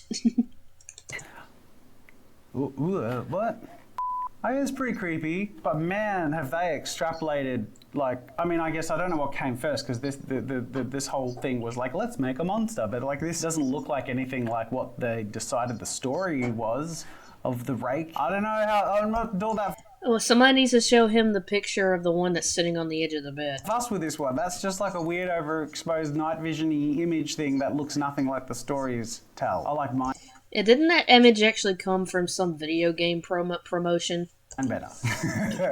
But I think that's sort of a thing with the creepypastas, is the origins are quite obscure and open to interpretation, which is why the stories tend to flourish. Because if you tell a good story about it, then it just gives all this life and layers to the image. Resulting in, and there are these different like fan art depictions of the rake, different in their own ways, but also sharing that sort of, that vision that they decided in their story formalizing. And then there's mine. So let me know, how'd I do? Does it feel creepy? Okay, so yeah, here's some other pictures. Like these look better. Pasta enough? Alright, I promised you we were gonna do creepypastas. We're gonna do creepypastas. Now, I'm gonna do this in a future video with you, and I want you to join in with me. So in a future video, how this is gonna work is, I'm gonna give you some prompts and pieces to make a creepypasta from. I want you to give me some prompts and pieces to make a creepypasta from in the comment, and we'll come back to this and help each other out. I mean, to make a creepypasta, you just need like, I mean, this was like Yoda, Furby, knife, murder, siren head, tall, lanky thing, tree man, dog man, fleshy dog man, mouse Fleshy neck. dog man! Claw. Oh, you're scared of a claw. So I'm going to get some help from the people in my studio who have no idea what I'm doing to get some fantastic props for a creepypasta that you're going to make. Murray. Hi. Name a random and inane household object. Egg beater. Thank you. Benny. Name a random descriptor. Slimy. Thank you. Alicia. Name a item of clothing. Band t-shirt. Band t-shirt. Perfect. Vaughn. Give me an emotion. Regret. Perfect. Okay, Regret. they are your prompts to make a creepypasta out of. Something egg beater themed that is slimy. The story or visual involves a band t-shirt somehow, and the underlying theme is of regret. Tell your story and create your depiction and share it with me on Instagram at Jazza Studios or on Blue Sky at jazzastudios.com. Use the hashtag JazzyPasta. And I'll showcase some of the best ones in a future video. And in that future video, I want your help with some prompts in the comments down below. Can you please give me some random objects, descriptors, and emotions? And I will randomly draw upon them to create some of our own creepypastas. I don't know why I did a creepypasta video, it just felt like it. And it's the spirit of having fun. So I hope you've enjoyed this video as much as I have. If you have, make sure to smash that like button. And until, oh my god. And I am doing that now. Widemouth. Yeah, I love playing games. Oh no, not those games, Mr. Widemouth. No! Ah! Ah! Ah! Ah! Look who is back at your Twitch stream.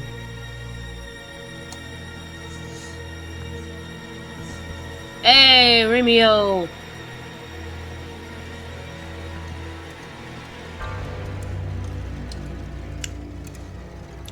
Now you missed a creepypasta drawing video. That's okay, there's always the VOD.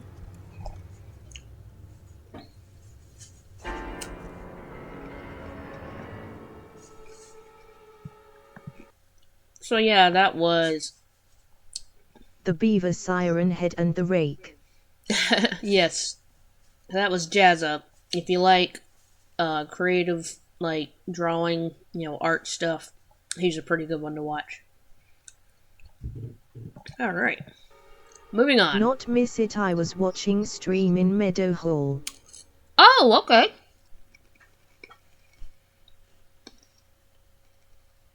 On June 7th, 2024, tragedy struck at the Rock and Cars Festival in Lavaur, France. Tony Knight, a beloved actor and comedian known for bringing joy to audiences worldwide, lost his life in a freak accident. A sudden gust of wind snapped a large branch from a nearby tree, and in a cruel twist of fate, it struck him directly. Oh, he no. died instantly, leaving fans heartbroken. The Knight was just 54 years old, but he wasn't the first to die in an unbelievable accident. Many celebrities from the past have lost their lives in unusually freakish accidents. Stay tuned as we delve into each of these tragic stories in detail and explore the possible reasons behind them. Martha Mansfield. The first in Hollywood industry to have a tragic death on the set was Martha Mansfield. On November 29th, 1923, while on location in San Antonio, Lovely lady. Texas, filming The Warrens of Virginia, tragedy struck after she had just finished her scenes. A match carelessly tossed by someone nearby ignited her Civil War-era costume, which was made of highly flammable materials. Oh, no. Engulfed in flames, she suffered severe burns. Oh, Despite gosh. immediate medical attention, she succumbed to her injuries the following day. Mansfield was only 24 years old. Oh, no. Isadora Duncan. And Oh, man.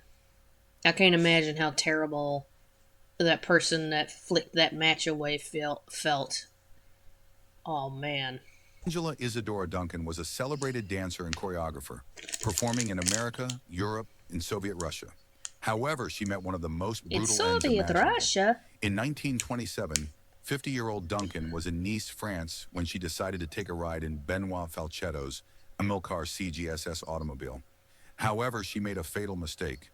That day, Duncan insisted on wearing an extremely long silk scarf that had been hand-painted by the artist Roman Chatov. Oh, Before no. getting in the car, Duncan's friend had recommended she wear a cape because the weather was quite chilly. Sadly, Duncan refused. As Duncan and Falchetto departed, she reportedly cried out, "Je vais à l'amour," which means, "I am off to love." She couldn't have been more wrong. Duncan's gorgeous scarf proved to be the death of her. It got caught in the car's rear wheel, which ripped her out of the vehicle and broke her neck. Oh, my gosh. Some sources even claim that the tightening of the scarf nearly took her head off. Buddy Clark. Jeez. On October 1st, 1949, Buddy Clark died in a plane crash. He was a prominent American singer during the big band era. He gained popularity in the late 1940s with hits like Linda and I'll Dance at Your Wedding. He had chartered a small aircraft to attend a Stanford versus Michigan football game and was returning to Los Angeles for a radio show. Is this an AI voice? Kind of sounds like it. Appearance. The plane ran out of fuel and crash landed on Beverly Boulevard. Clark suffered a fractured skull and died shortly after the crash. A coroner's jury ruled his death accidentally, but noted that the pilot acted with a lack of care and caution. The day the music died.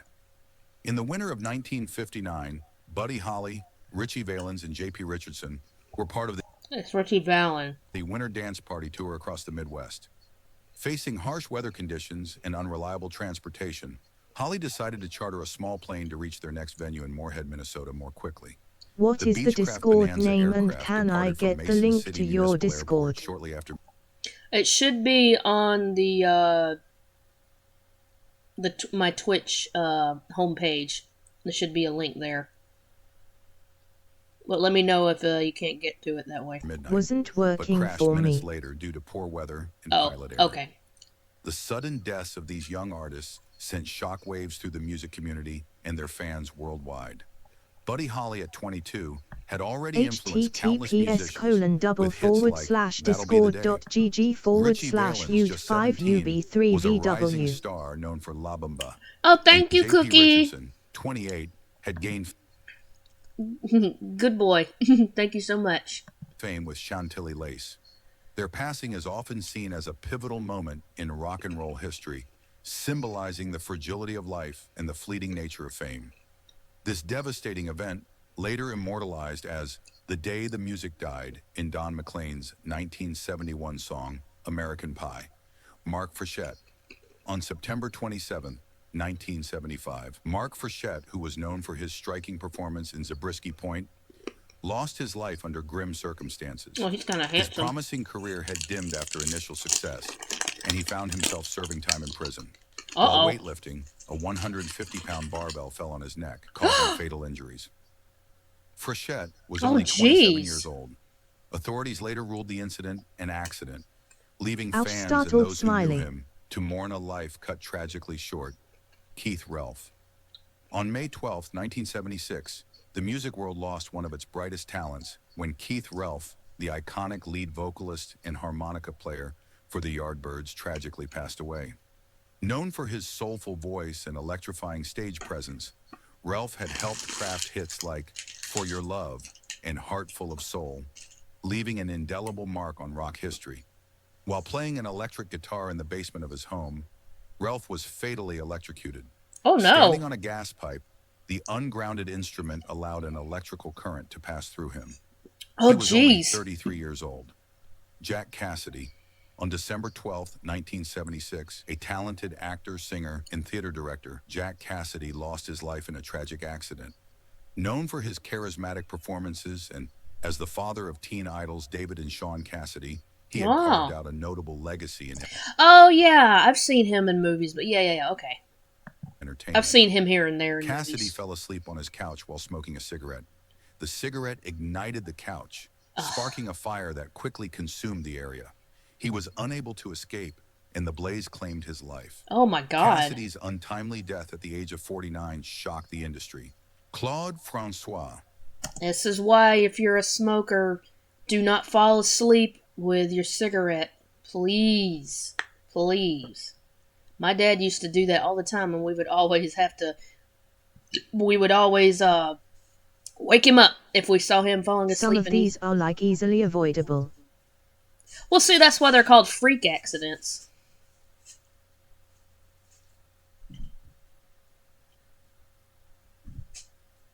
But, yeah, like I was saying, every time we would see him start to doze off and he still had a cigarette, we'd be like, Daddy, put your cigarette out. He'd be like, Why huh? the hesitant praise? LOL.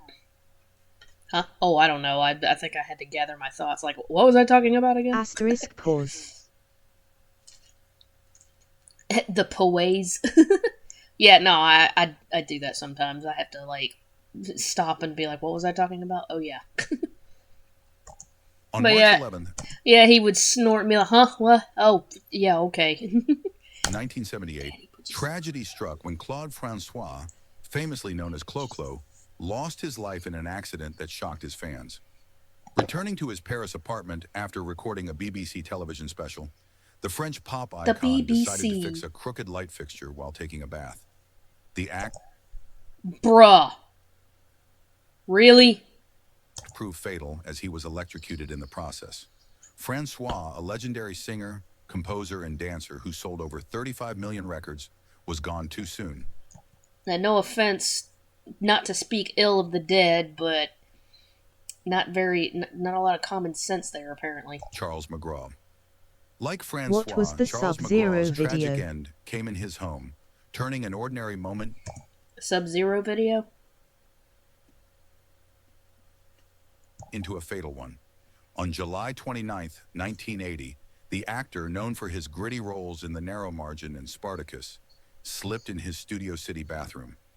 Falling through a glass shower door, he sustained severe cuts, Oh my gosh. including one that severed Which his one are you brachial artery. referring to? McGraw bled to death before help could arrive, The one you was leaving a watching. legacy of over 3 decades in film and television. Well, I know we watched an Odd Giant Oh, no. video. I know we watched an Odd Giant video. We watched his Christmas/New Year's special. Steve Peregrine took. In another unexpected twist of fate, Steve Peregrine the Took's Christmas promising and New career Year's special. ended in a bizarre accident. The musician, renowned for his work Carrot. with Tyrannosaurus Rex alongside Mark Bolan, choked on a cocktail cherry on October 27, 1980. Did no one know the Heimlich? Really? The quirky and talented artist's death was Yeah, a exactly, somber huh? reminder of life's fragility, much like the shocking passings of Francois and McGraw. Victor Senyong. Victor Senyong's passing continued the theme of tragedy within the home. In 1980, the beloved Bonanza actor, known for his role as Hop Sing, was killed by a gas leak in his North Hollywood home. While crafting clayware for his pottery business, a leak in the oven led to fatal natural gas poisoning. Fellow actor Pernell Roberts paid tribute at his funeral, a touching reminder of the bonds formed in the industry. William Holden. William Holden was a famous old Hollywood actor who starred in films like 1950's Sunset Boulevard and 1954's Sabrina. He was a big box office draw, but he met a strange end. On November 12, 1981, 63-year-old Holden had been drinking when he had a terrible accident. He slipped on a throw rug and bashed his head on the edge of his bedside table. Oh, jeez. The fall caused Holden to sustain a major head injury, a 2-inch laceration that caused massive bleeding. Oh, gosh. The coroner estimated that the actor likely lived another 30 minutes after falling. T-shirt says The medical experiment: what helps someone when they are choking on food?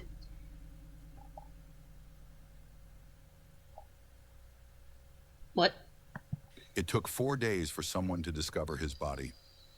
Boris Sagal. Oh, no. On May 22nd, 1980. Oh, that's sad. Dude died alone and wasn't discovered for 4 days. Jeez.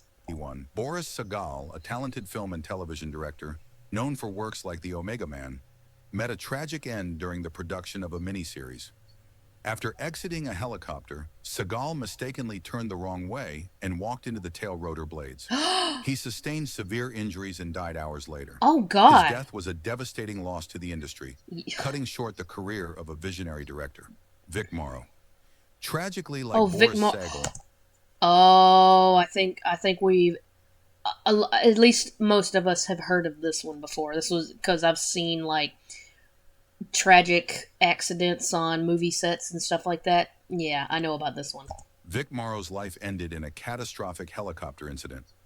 On July 23, 1982, while filming Twilight Zone, the movie, Morrow was struck by a crashing helicopter during a stunt sequence. The accident also claimed the lives of two child actors. Yeah, I was about to say, didn't it also take the 2 kids that were filming the scene with him? Known for his roles in combat and the Blackboard Jungle, Morrow's death raised significant concerns about safety on film sets, leaving a dark mark on Hollywood history. John Eric Hexum. In another I mean, at least, you know, that good came out of it, is that we started to crack down harder on safety on the set when filming. Set tragedy, John Eric Hexum, a rising star, lost his life on October 18, 1984, while filming the TV series Cover Up. During a break, Hexum playfully held a prop gun to his head and pulled the trigger. No! No, never do that. Never do that. I don't care if there's blanks in it, or if it's like a prop gun like that, never do that. The blank cartridge could still cause fatal injuries. Yeah, because if it's point blank like that, like that explosive pressure that comes from it, even though there's no bullet, that explosive pressure can actually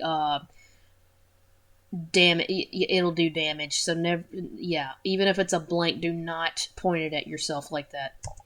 The force of the blast fractured his skull, leading to his death at just 26. Hexum's loss served as a stark reminder of the dangers of negligence on set. Yep. Roy Kinnear. On September 19. Oh, actually, I recently heard. Well, not recently, but a little while back, I heard about how poor Roy Kinnear lost it. Now, this was like, I think this was another case of like negligence on the set. 1988. The beloved British actor Roy Kinnear suffered a fatal accident while filming The Return of the Musketeers in Spain. He fell from a horse during a scene, breaking his pelvis and suffering internal bleeding. Despite medical attention, Kinnear succumbed to a heart attack the following day at 54. Known for his comedic charm in films like Willy Wonka and The Chocolate Factory, his passing left fans mourning the loss of a gifted performer. Olive Thomas, a radiant star. Okay, well, they didn't mention that, but yeah, the accident was basically caused by some negligence.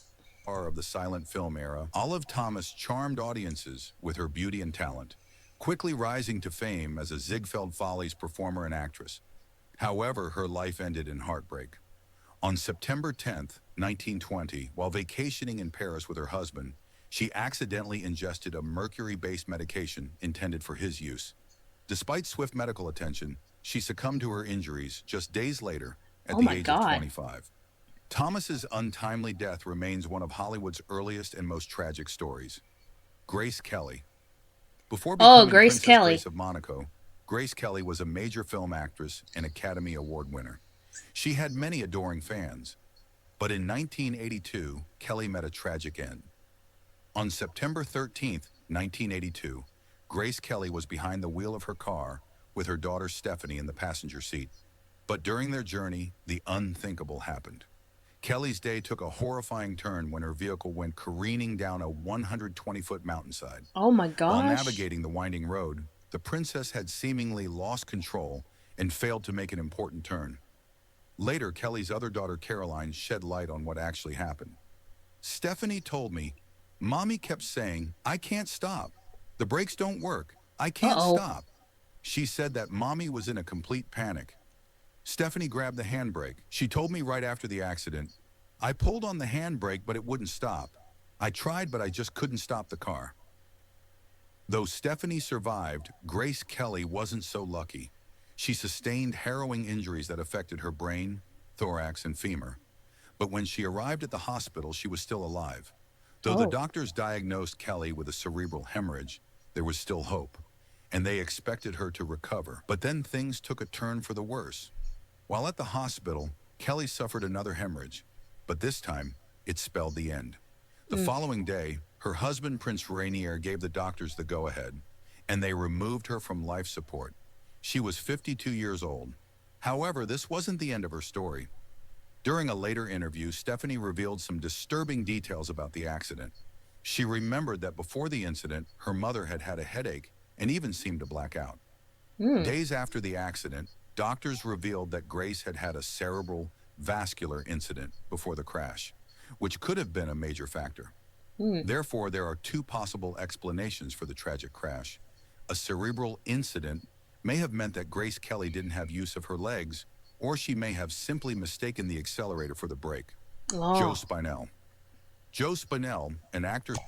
Dude, you put the wrong name card.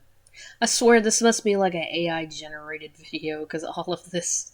There's so many, like, typos, and the voice just sounds off. Celebrated for his roles in The Godfather and Taxi Driver, tragically passed away on January 13th, 1989. Spinell accidentally cut himself on the glass door of his shower stall after slipping in the bathroom. Oh no. Instead of seeking medical help, he lay down on his couch and bled to death. What? Why? Spinell's loss at 52 was a heartbreaking end for a versatile and well-regarded character actor. Why? Jeff Yeah, Porcaro. why? On August 5th, 1992, the music world was devastated by the loss of Jeff Porcaro, drummer for the legendary band Toto. Like Known for literally. hits like Africa and Rosanna, his technical brilliance defined the band's sound. Rosanna, While spraying insecticide in his garden, Rosanna. Porcaro suffered a fatal allergic reaction that triggered a heart attack. He was just 38, leaving behind a legacy as one of rock's finest drummers. Butterfly McQueen. Butterfly McQueen, the iconic... Wait, what did it say happened?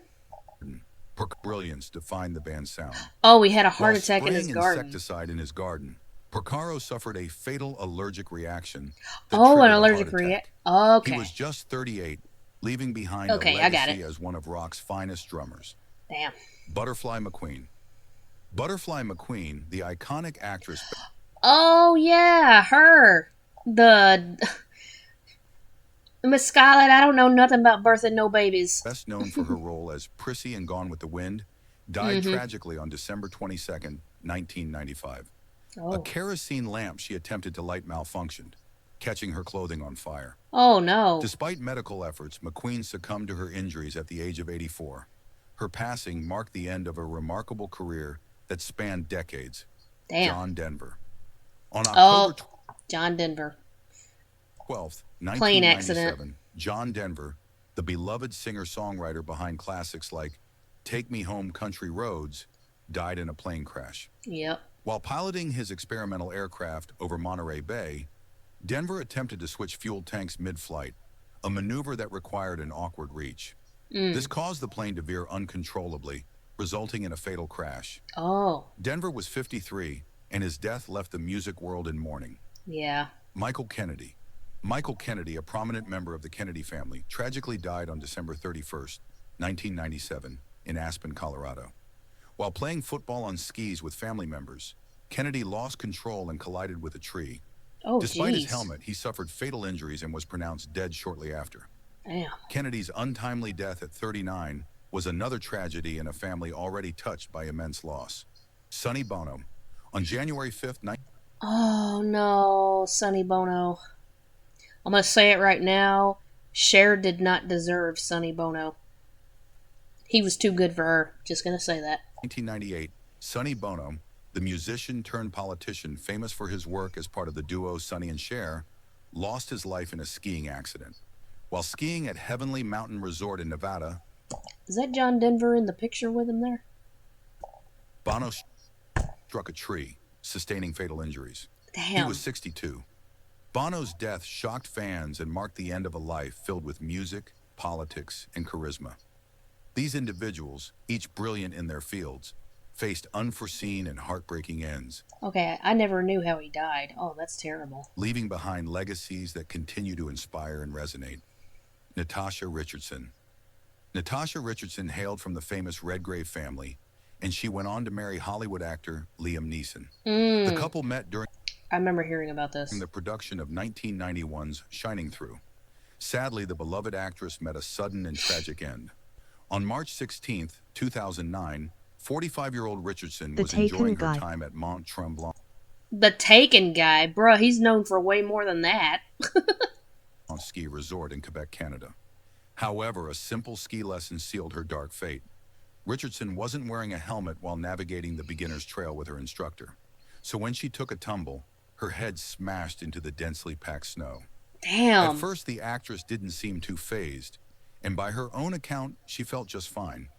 Richardson declined medical attention and even signed a waiver. An ambulance had been Always called wear for a her, helmet. but because Yep. she'd refused it, the paramedics departed. After returning to her room, Richardson called up her husband, Liam.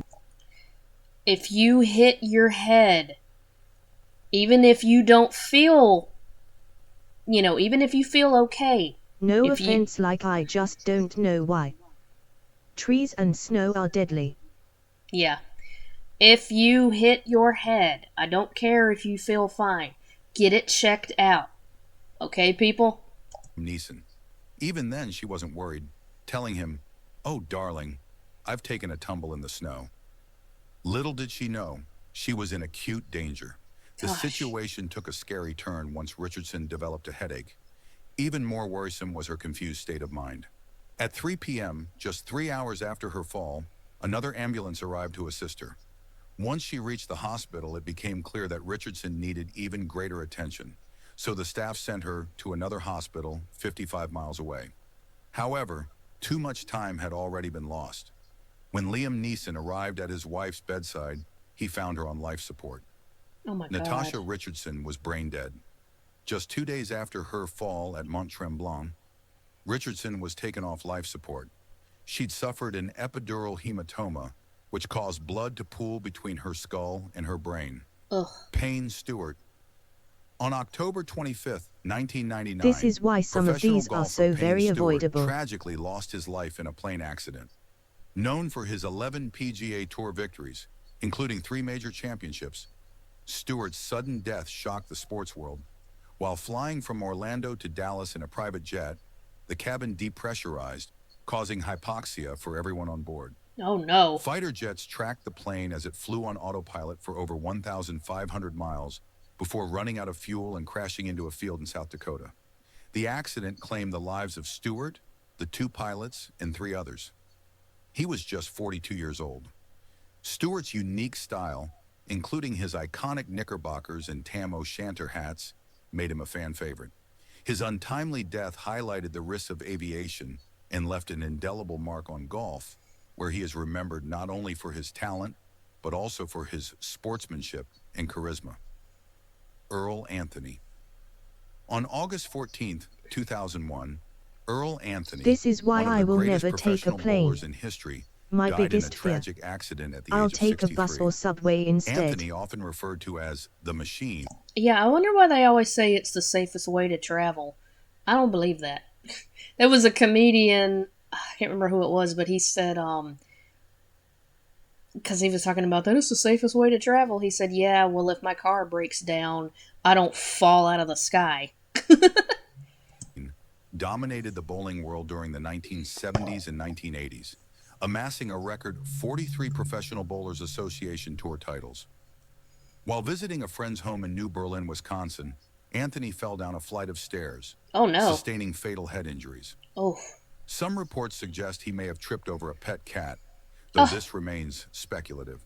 Known for his precision and consistency on the lanes, Anthony's untimely passing shocked the Not bowling the cat. community and his fans. Yeah, His please, we legacy don't lives need, on. please, we don't need more, bad cat propaganda. With the PBA honoring him annually through the Earl Anthony Memorial Classic. Anthony's remarkable achievements and impact on the sport ensure he remains a celebrated figure in bowling history. Steve Irwin. Oh, On September 4th, rip to a legend.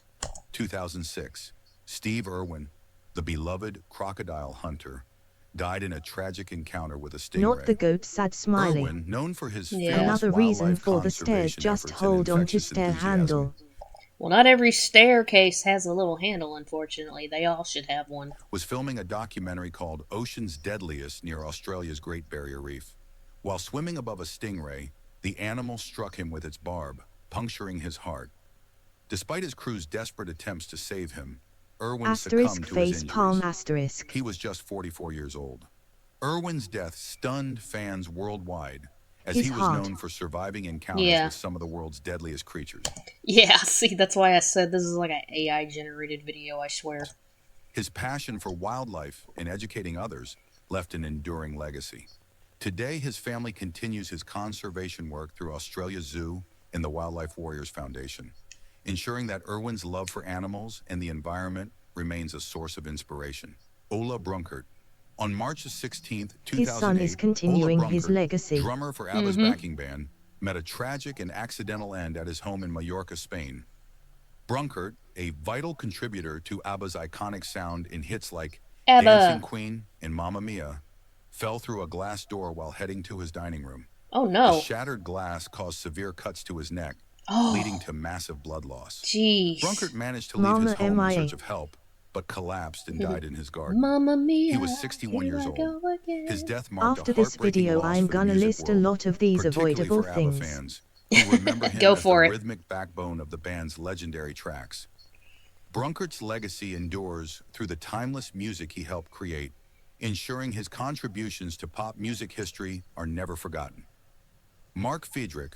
On April 13, 2009, Mark Fiedrich, a charismatic former Major League Baseball pitcher known as the Bird, Make sure you died put in a demons tragic as the accident hash one at his farm in avoidance. Northborough, Massachusetts.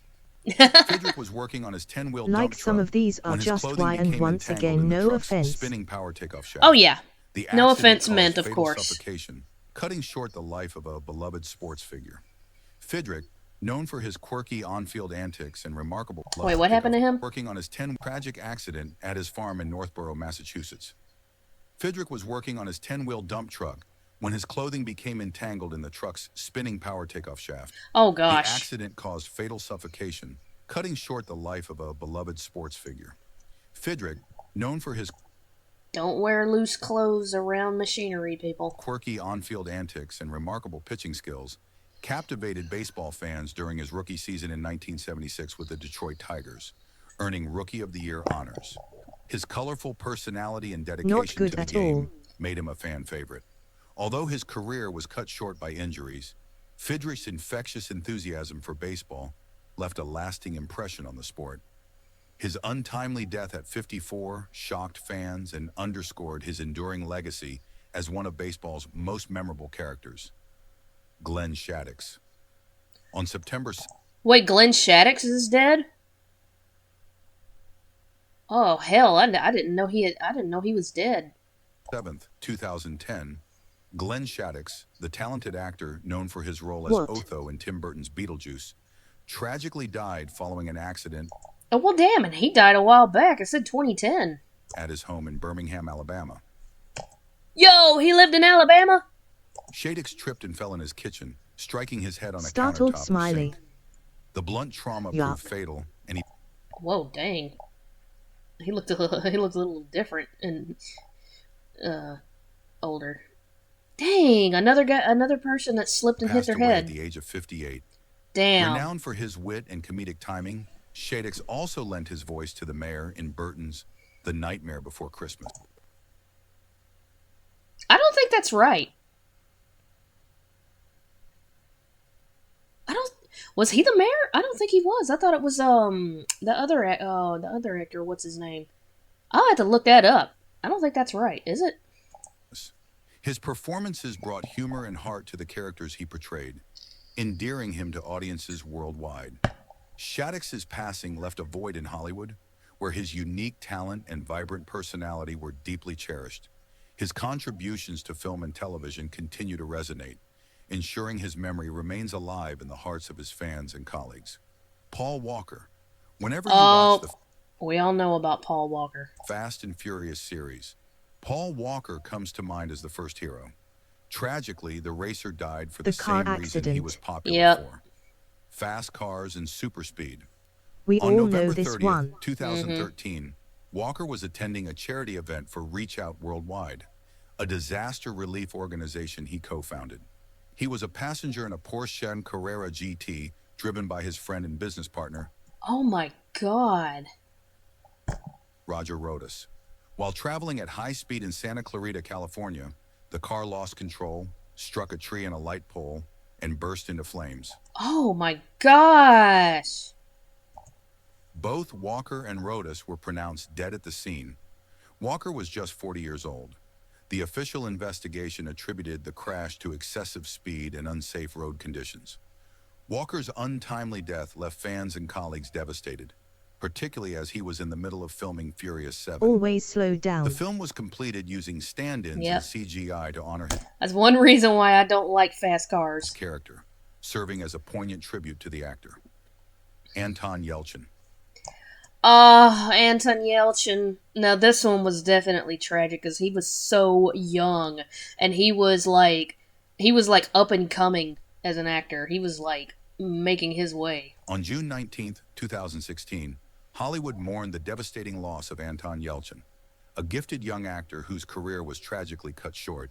Yelchin, best known for his portrayal of Chekhov in the Star Trek reboot films, died in a freak accident outside his home in Los Angeles. The incident occurred early in the morning when Yelchin failed to appear for a scheduled rehearsal. Concerned friends arrived at his home to check on him, only to discover the tragic scene. Yelchin's Jeep Grand Cherokee, a model later recalled for a design flaw in its electronic gear shift, had rolled backward down a Oh. steep driveway. The vehicle pinned Yelchin against a brick pillar and a metal security gate, leaving him unable to escape. Authorities reported that the actor likely died within moments of the collision due to blunt trauma asphyxia. He was only 27 years old. The news of Yelchin's untimely death sent shockwaves through the film industry and his devoted fan base.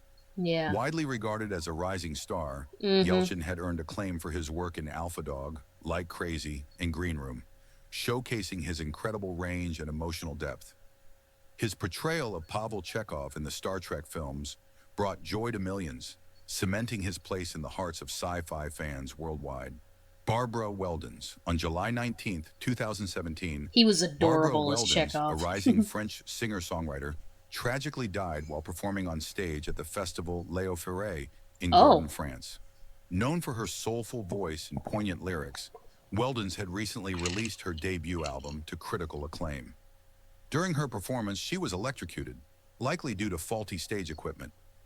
Weldons often performed barefoot, and her contact with defective electrical wiring led to a fatal cardiac arrest. She was only 35 years old. Her sudden death shocked fans and highlighted the importance of safety in live performances. Weldons' music and talent continue to inspire, keeping her memory alive. Cliff Simon. On March 9th, 2021, Cliff Simon, best known for his role as the villainous Baal in Stargate SG-1, died in a kiteboarding accident at Topanga Beach, California. Simon was a skilled athlete, having been a professional gymnast and swimmer before pursuing acting. During the incident, Simon lost control while kiteboarding and suffered fatal injuries. He was 58 years old. Fans mourned the loss of a versatile actor whose charisma and talent made him a standout in the science fiction community. Simon's legacy endures through his work on Stargate SG-1 and his other contributions to television and film. Bob Saget. On January 9th, 2022, Bob Saget, the beloved comedian and actor known for his role as Danny Tanner on Full House, was found dead in his hotel room in No Orlando, crying Florida. smiley. An autopsy revealed he had suffered a fatal head injury, likely from accidentally hitting his head on a hard surface such as a headboard or table. He was 65 years old. Saget, known for his warmth and humor, Saget, it's Saget, was also a celebrated stand-up comedian and the original host of America's Funniest Home Videos. His death left a deep void in the entertainment industry, where he was admired for his kindness and comedic brilliance. Gaspar Ulliel. On January 19th, 2022, the world mourned the loss of Gaspar Ulliel, Another a gifted reason of French actor why and whose third life and time no career were offense. tragically cut short. Ulliel, renowned Well, hey man, sometimes it is as simple as just slipping and hitting your head. It's tragic. for his magnetic performances and striking presence, died in a skiing accident while vacationing at the La Rosière Resort in the Savoie region of France. Known for his roles in Hannibal Rising, A Very Long Engagement, and as the face of Chanel's Bleu de Chanel campaign, Ulliel was widely regarded as one of the most talented actors of his generation. The accident occurred when Ulliel collided with another skier at a slope intersection. While the other individual escaped unscathed, Ulliel sustained a severe head injury. Emergency responders quickly arrived at the scene, and Ulliel was airlifted to Grenoble University Hospital for treatment. Despite their efforts, the 37-year-old actor succumbed to his injuries, leaving the French film industry and his global fan base in shock. Ulliel's death highlighted the risks of skiing, even for experienced enthusiasts, and prompted discussions about safety on the slopes. The news devastated the French artistic community, with tributes pouring in from colleagues, fans, and national leaders, including France's Prime Minister and Culture Minister, who praised his contributions to French cinema. Celebrated for his emotional depth, versatility, and ability to embody complex characters, Ulliel had built a remarkable career that spanned over 2 decades. His portrayal of Hannibal Lecter in Hannibal Rising introduced him to international audiences. While Was his role that a in dog? Xavier Dolan's It's Only Oh, the End of yeah, the World sorry, earned that's him a our dog. Caesar Award, France's equivalent of the Oscars. Beyond acting, Ulliel was a cultural icon, representing sophistication and elegance. as I've the never face of heard of Chanel. him. Alright, we're going to take another short break. And then, I guess we'll watch a funny video to, you know, or just Grateful something. time. Yeah, or at least something just to, you know, lift the spirits after that sad video. And, then after that, I guess we'll call it. Alright.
Avoidable things from the demons: never get on less oil planes, getting on fast cars, or even better, don't go way too fast. Never do anything alone, always wear a helmet, look down on electric situations, push things out of the way to avoid head injuries, and many things that are so easily avoidable.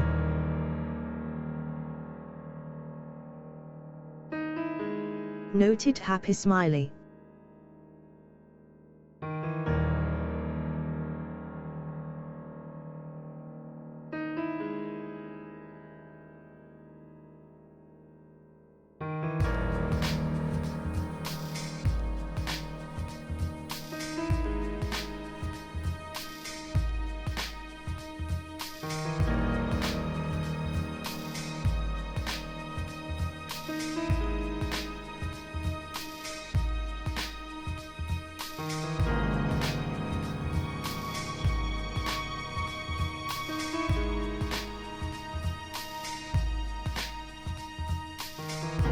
And better keep it noted.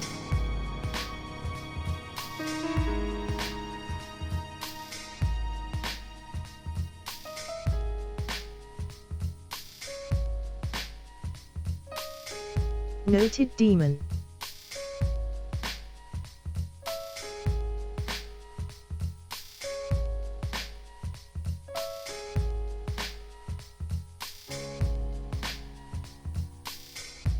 Okay, good.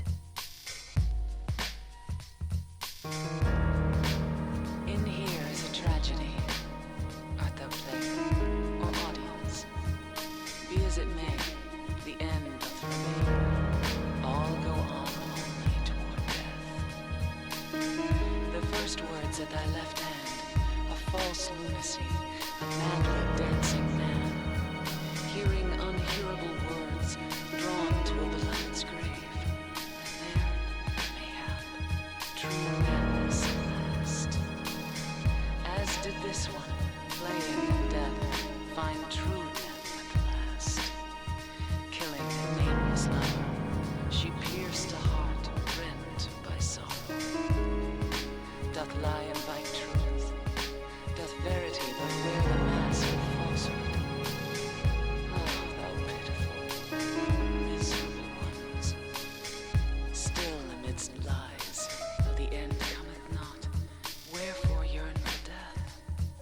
Wilt thou attend to that beloved? Truths and lies, life and death, a game of turning white to black, and black to white.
Alright, we back. Howdy, howdy, howdy. Welcome back again, buddy. Me back, lol. Alright. Whew. Oh, I guess we could watch this one to finish off.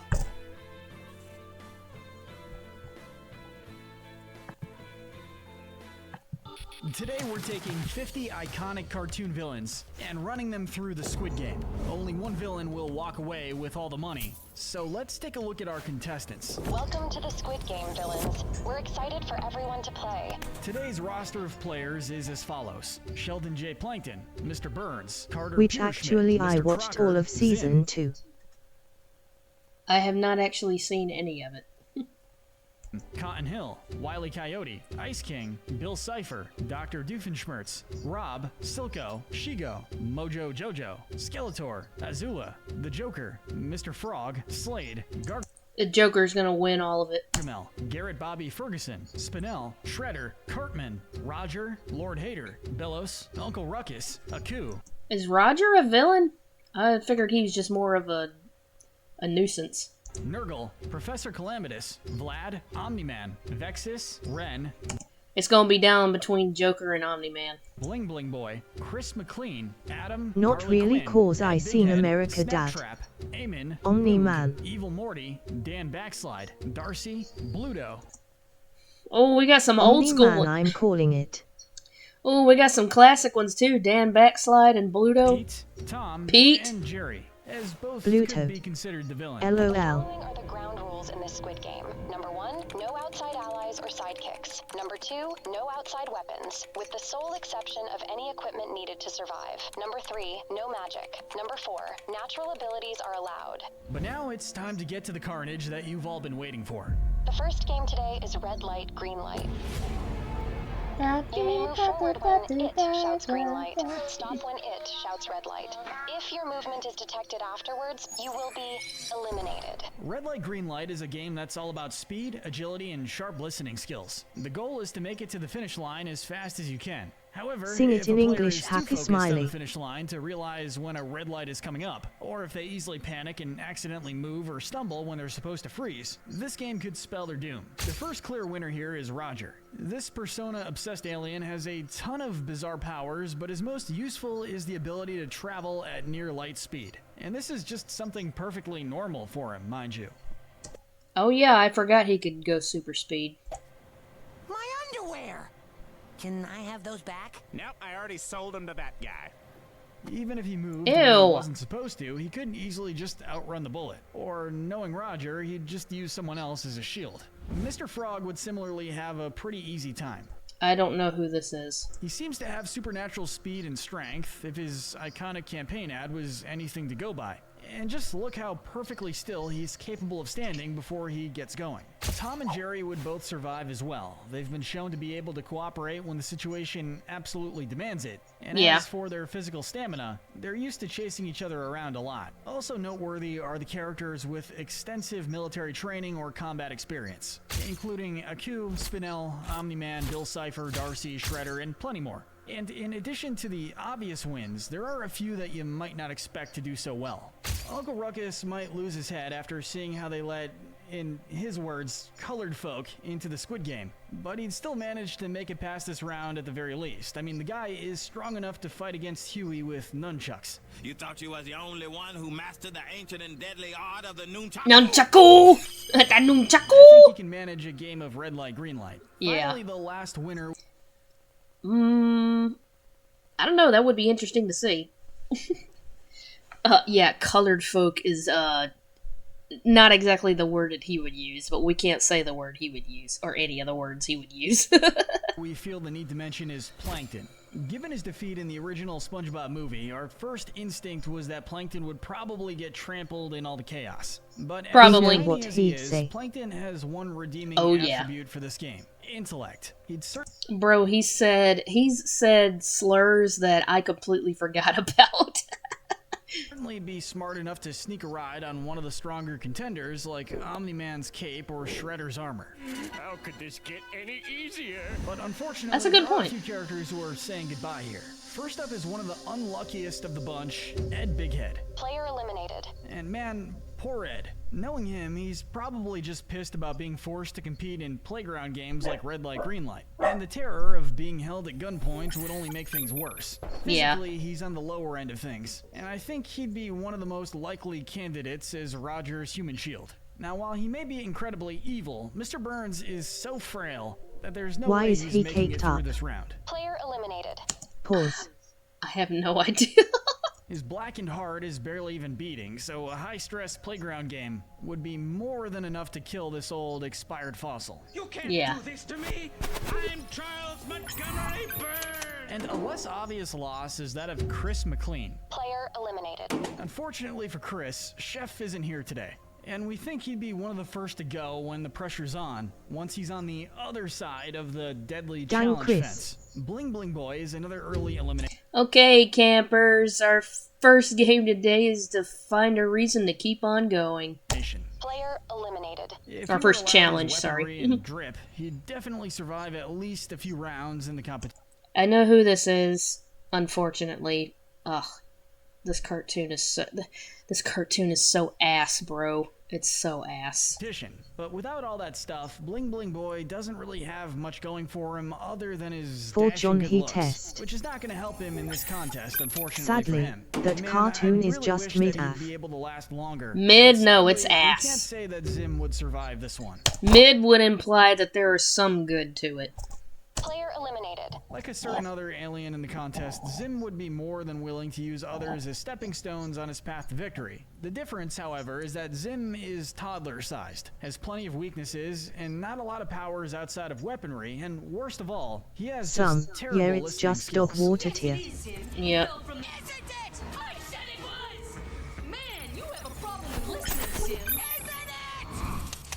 Through little fault of his own, Rob has to say farewell next. Player eliminated. Given his glitchy, unstable appearance, those sensors would pick up movement on Oh. him no matter how still I was like, who? And they're like, oh, he's from Gumball. I only watched a little bit of he Gumball. was able to stand. Oh, now you remember my name. So it looks like Dr. Wrecker isn't going to have time to live up to his name. Lastly, through much fault of his own, Ren Oh, whoops, sorry, I knocked over my microphone. is out. Player eliminated. I grew Unlike up with Rob, Ren Gumball. definitely could compose himself and stay still enough to avoid detection. Nah. Ren is too high-strung. He's also incredibly short-tempered, however. Yes. Now, Ren. When something terrifies, angers, or otherwise upsets Ren, he wastes no time letting everyone around him know about it. And Yeah, that would spell too a big high-strung. sleep he won't be waking up I from. hated Ren and Stimpy. Yeah, me It was too. never that funny to me. Just my Yeah. opinion. Oh yeah, I wasn't really that big a fan of it either. I didn't really watch it. Remain. Let's move on to the next game. Honeycomb. Players must cut out the shape from their cookies. Those who break their cookie or run out of time will be eliminated. The honeycomb game requires patience and a steady hand. You'll need to cut out a I would definitely be eliminated because I do not have patience or a steady hand. shape on this delicious cookie. Too much I also have bad luck. shaking or pressure could cause a fatal break. As such, our contestants will need to have enough focus to poke out their shape without accidentally breaking it. First up, Jerry is a shoo-in. He's a cartoon mouse, which means nibbling bits of small I was about to say, he would just eat around it. food is second nature to him. Jerry would be able to gnaw any shape he needed to win, and probably enough time to mess around with Tom at that. Other small characters, like Plankton, would also have a pretty easy time, as would those with good mechanical skills like Dr. Doofenshmirtz, Jerry Mr. would be Crocker, like or light Silka. work, I'm sure no the latter will reaction. enjoy seeing a needle Yep. that's going into something other than his eye. Adam may not be the patient type, but he'd make up for that with his experience. I mean, with or without powers, Adam was a high-ranking angel who was all but I have not seen Hell of a Boss either, although I've heard one of the songs from it and I love it. You'll Be Okay. But yeah, I don't really know that much about Hell of a Boss. officially in charge of keeping That's hell Has in Been its place. Hotel. I feel like he could carve a Well, there you go. I done got him confused with another cartoon. That should let you know I have no idea about it. shape out of a cookie. Slow down, we got time. Otherworldly See, I'm not even embarrassed about that mix-up, because like I said, that just goes to show you how little I know. threats would be Prime able to handle a example. simple task like this as well, particularly Bill Cipher and Darcy, who would find this cookie carving task pretty easy compared to the usual possession/manipulation fare they're used to. I have not watched Gravity Falls or whatever that other one is. Finally, Cotton Hill would have a surprisingly easy time here. Well, what do we have here? Really? Tojo. The man lived and prospered as long as he did without shins for most of his lifespan. And he's got no shortage of stories about his time in Yes, Japanese prison really. camps, able to use whatever tiny, inconsequential resources he can to his advantage. And he Hello the also boss, killed it's in the 50 men. same hell universe with has-been but different things. Oh, that must be why they're so similar. Okay. Hill. Of course I am. I killed 50 men.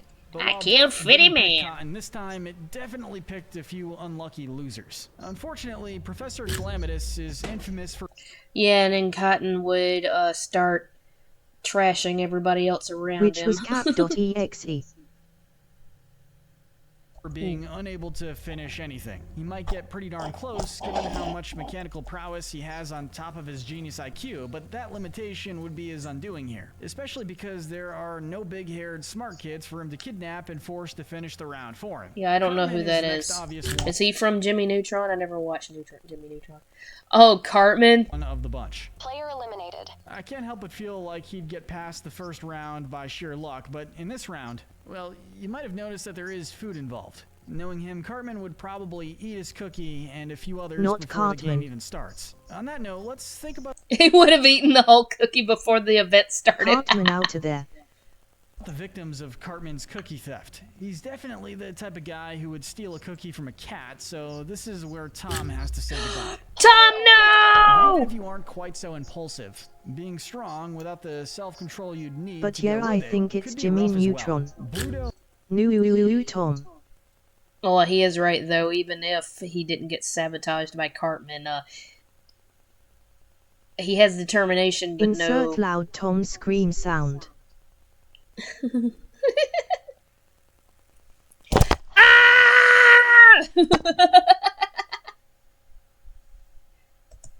Pete and Boog. Players eliminated. Wait, who else? Who else did he Be say? rough as well. Bluto, Pete, and Boog Players eliminated. would also XD. lose as a result of this, since none of them are super bright compared to the other big bads in the competition. Yeah, they're all brute strength, and you need accuracy and precision and all to do the cookie bit. Wile E. Coyote is a tragic case of a character who would be killing it in the later rounds, but precision isn't one of his strengths. They lack His the brain weapons always capacity. manage to literally blow up in his face, and And the that kind of patience. luck would not be good for him in a game like this. The next loser is Snaptrap. Player, you Yeah, Wiley, he has, like, bad luck. have been eliminated. I know what you're thinking. We let Jerry pass on the basis of being a cartoon mouse, so why not Snaptrap too? Well, first off, Snaptrap is extremely unhinged. Secondly, he is a I don't know this character. rat, not a mouse. And I wouldn't put it past him to pull a Cartman and enjoy his own cookie as a reward for a job well done. Finally, the most obvious weakness here is the lack of a steady hand, and quite a few would falter as a result. Azula and Vexus both suffered some pretty severe breakdowns after their defeats, so they'd be most likely to rush to get the job done and break their cookies in the process. 33 Oof. players remain. We hope you all get a good night's sleep. The crash But outs. we all know that that is not happening because it's time for the Midnight Brawl. Lack of food and sleep, plus the stress of staying alive, can drive any person to the point of violence, and in this game, it's every villain for themselves. To survive, a person must be either strong enough to fight or clever and sneaky enough to hide. So let's not waste any time. Nobody's getting Oh, wow, they actually had a challenge where they just had to frickin' fight each other? to Plankton or Jerry.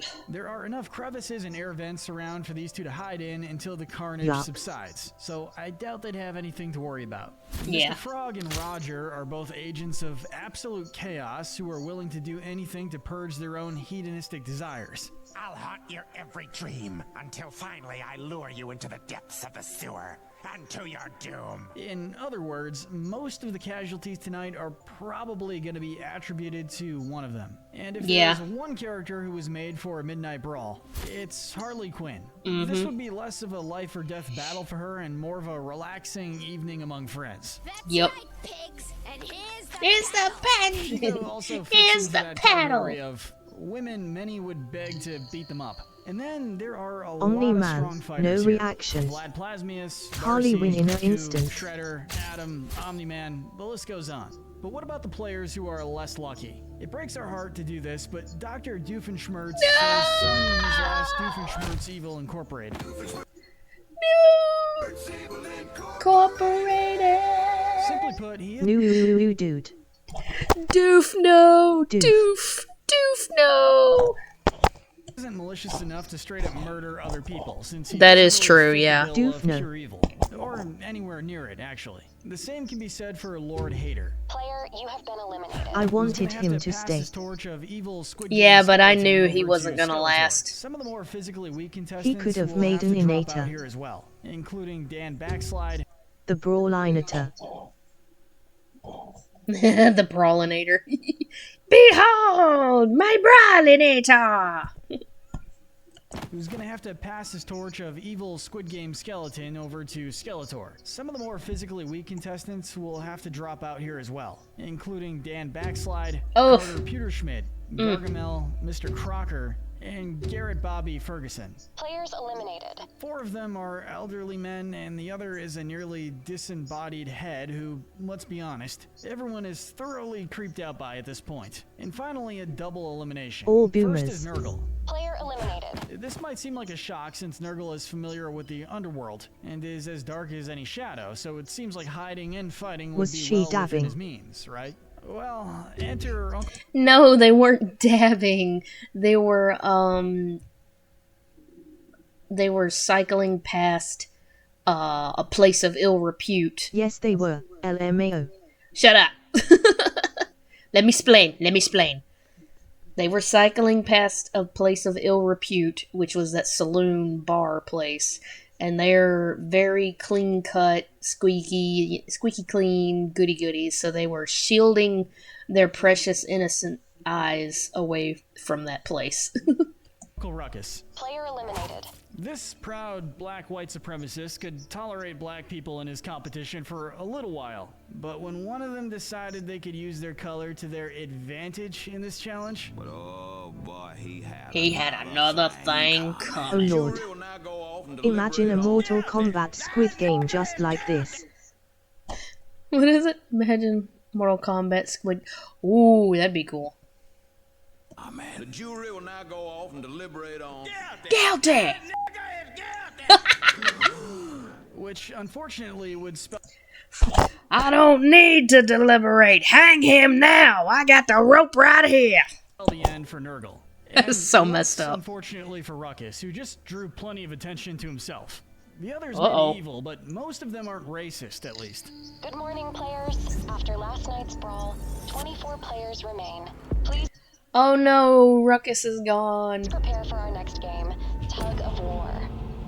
Unlike the actual Squid Game, we aren't going to assign characters to specific teams. Instead, we're going to judge them based on their abilities and likelihood to survive. To win Tug of War, you don't just need strength. You also need strategy and a willingness to work with others. Even weaker players Yeah. have a shot Only at man surviving would if just they one can yank coordinate it. properly Right, he probably yanked that thing with his pinky. Pretty much. with stronger players. No longer is combat prowess important. If you're big and strong, you've got the advantage. That means that Skeletor, Omni-Man, the Joker, Harley Quinn, and Aku are all making it to the other side this time. But combat prowess still could help, surely. You really are wonderful. Which is why we're gonna say that experienced fighters like Mojo Jojo would be able to make it. Others will have to rely on the limited pity of their peers, but Jerry Mouse and Plankton are just crafty and manipulative enough to get to the next round, if you ask us. Players like Harley, who aren't pure evil, would probably be willing to help them. At worst, they just want a favor in return. Finally, Yeah. I think Roger would do pretty well here as well. He might not look like much, but he could easily whip up a strongman persona to gain easy allies. But the reverse is true as well. While strong contestants have a clear advantage, the scrawnier ones are falling pretty hard this round. Evil Morty may be one of the most despicable characters on our list, but none of that is through his own strength, or very little of it at least. Evil Morty takes all the brilliance of Rick's inventions and enhances it, making for a truly terrifying arsenal, underneath which there is a skinny 14-year-old boy. Not exactly a top pick for your tug-of-war team. This is also the point where skeptics start to come out. Among fellow villains, Emperor Bellos, Eamon, and Darcy are particularly sketchy. Players eliminated. Given just how powerful they truly are, and how they're willing to manipulate and sacrifice anyone to achieve their goals. These two are among the top priorities for elimination, and being the last ones picked for the team is as good a means as any. Bill Cipher is similarly out. Player eliminated. As he additionally has very limited capabilities without his magical powers. On that note, Silco, Ice King, and Cotton Hill are among the least desirable allies. I saw in a Cartman on the physical list, sense. but he Not to was mention out. One of them completely lacks shins. Dad? Silco would be pretty. Yeah. Having no shins would definitely be a disadvantage. Decent, but there's no way anybody And not willing to work with others. Over characters like Joker or Skeletor. He lacks As a legs. result, they're the last ones I to say still goodbye. need to see Arcane. Players remain. In fact, let's quickly review who still stands. Plankton, Shigo, Mojo Jojo, Skeletor, the Joker, Mr. Frog, Slade, Spinel, Shredder, Roger, Aku, Vlad, Omni-Man, Adam, Harley Quinn, and Jerry Mouse. All contestants, please prepare for the next game.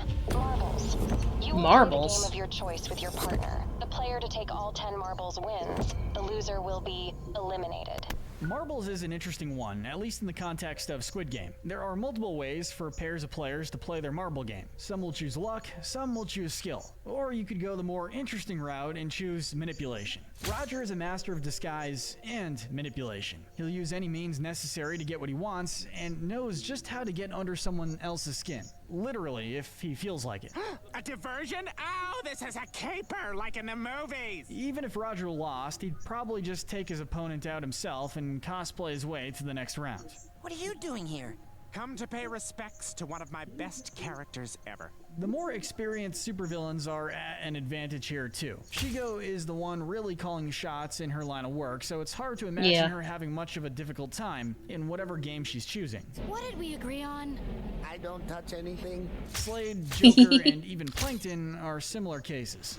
But now it's time for some losses. First up, while we're glad we got to see him show off She's for a while, so fine. Adam is officially a fallen angel. Player eliminated. He's 1000% the type of guy who would accept a challenge to play the most New ludicrous Adam. game imaginable, and to fail at it spectacularly because of some loophole. Similarly, while Aku and Vlad are both powerful and brilliant, they're also likely the types who'd easily let their own ambition blind them to potential hazards. Yeah.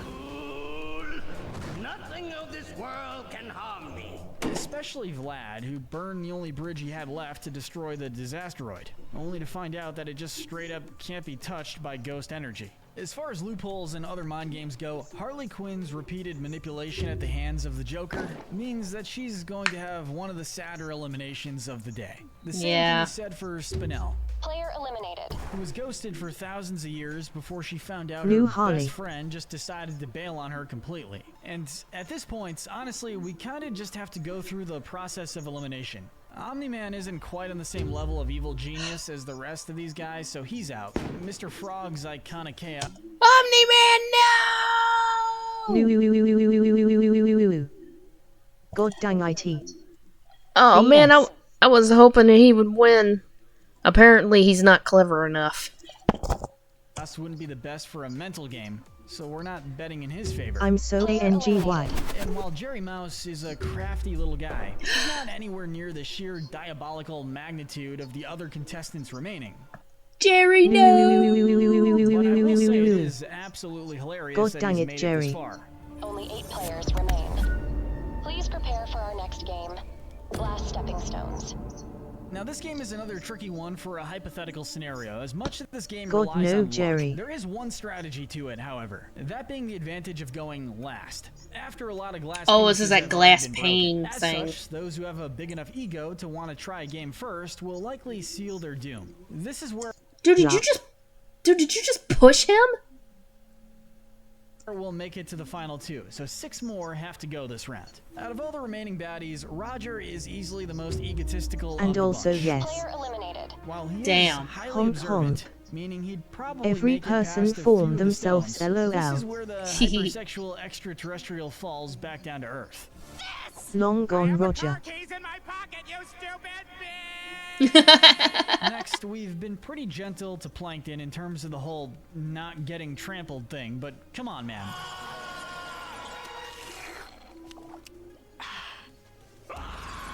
The CIA need Roger. And it's better here than in the final battle. Following suit, So Mojo long, Jojo Plankton. and Shigo are the 2 least likely candidates to think about the dangers of choosing high numbers. Finally, we'll say that Skeletor and the Joker fall. Players Joker, no! eliminated. For Lulu. no other reason than the fact that they No have less Joker. big picture ideals. Joker Two Lulu. players remain. Congratulations The Joker to and Slade Skelter. Shredder. You've made it to the final round. Please prepare for the Squid Game. It's a fitting end that the final 2 are both armored atrocities. In this game, 2 opponents must go up against one another, with one acting as a defender and the other as an attacker, with Deathstroke the attacker doing vs. Shredder. everything they can to reach the top of the court, or the squid's head, and touch it with their foot, with the defender doing whatever they can to stop them.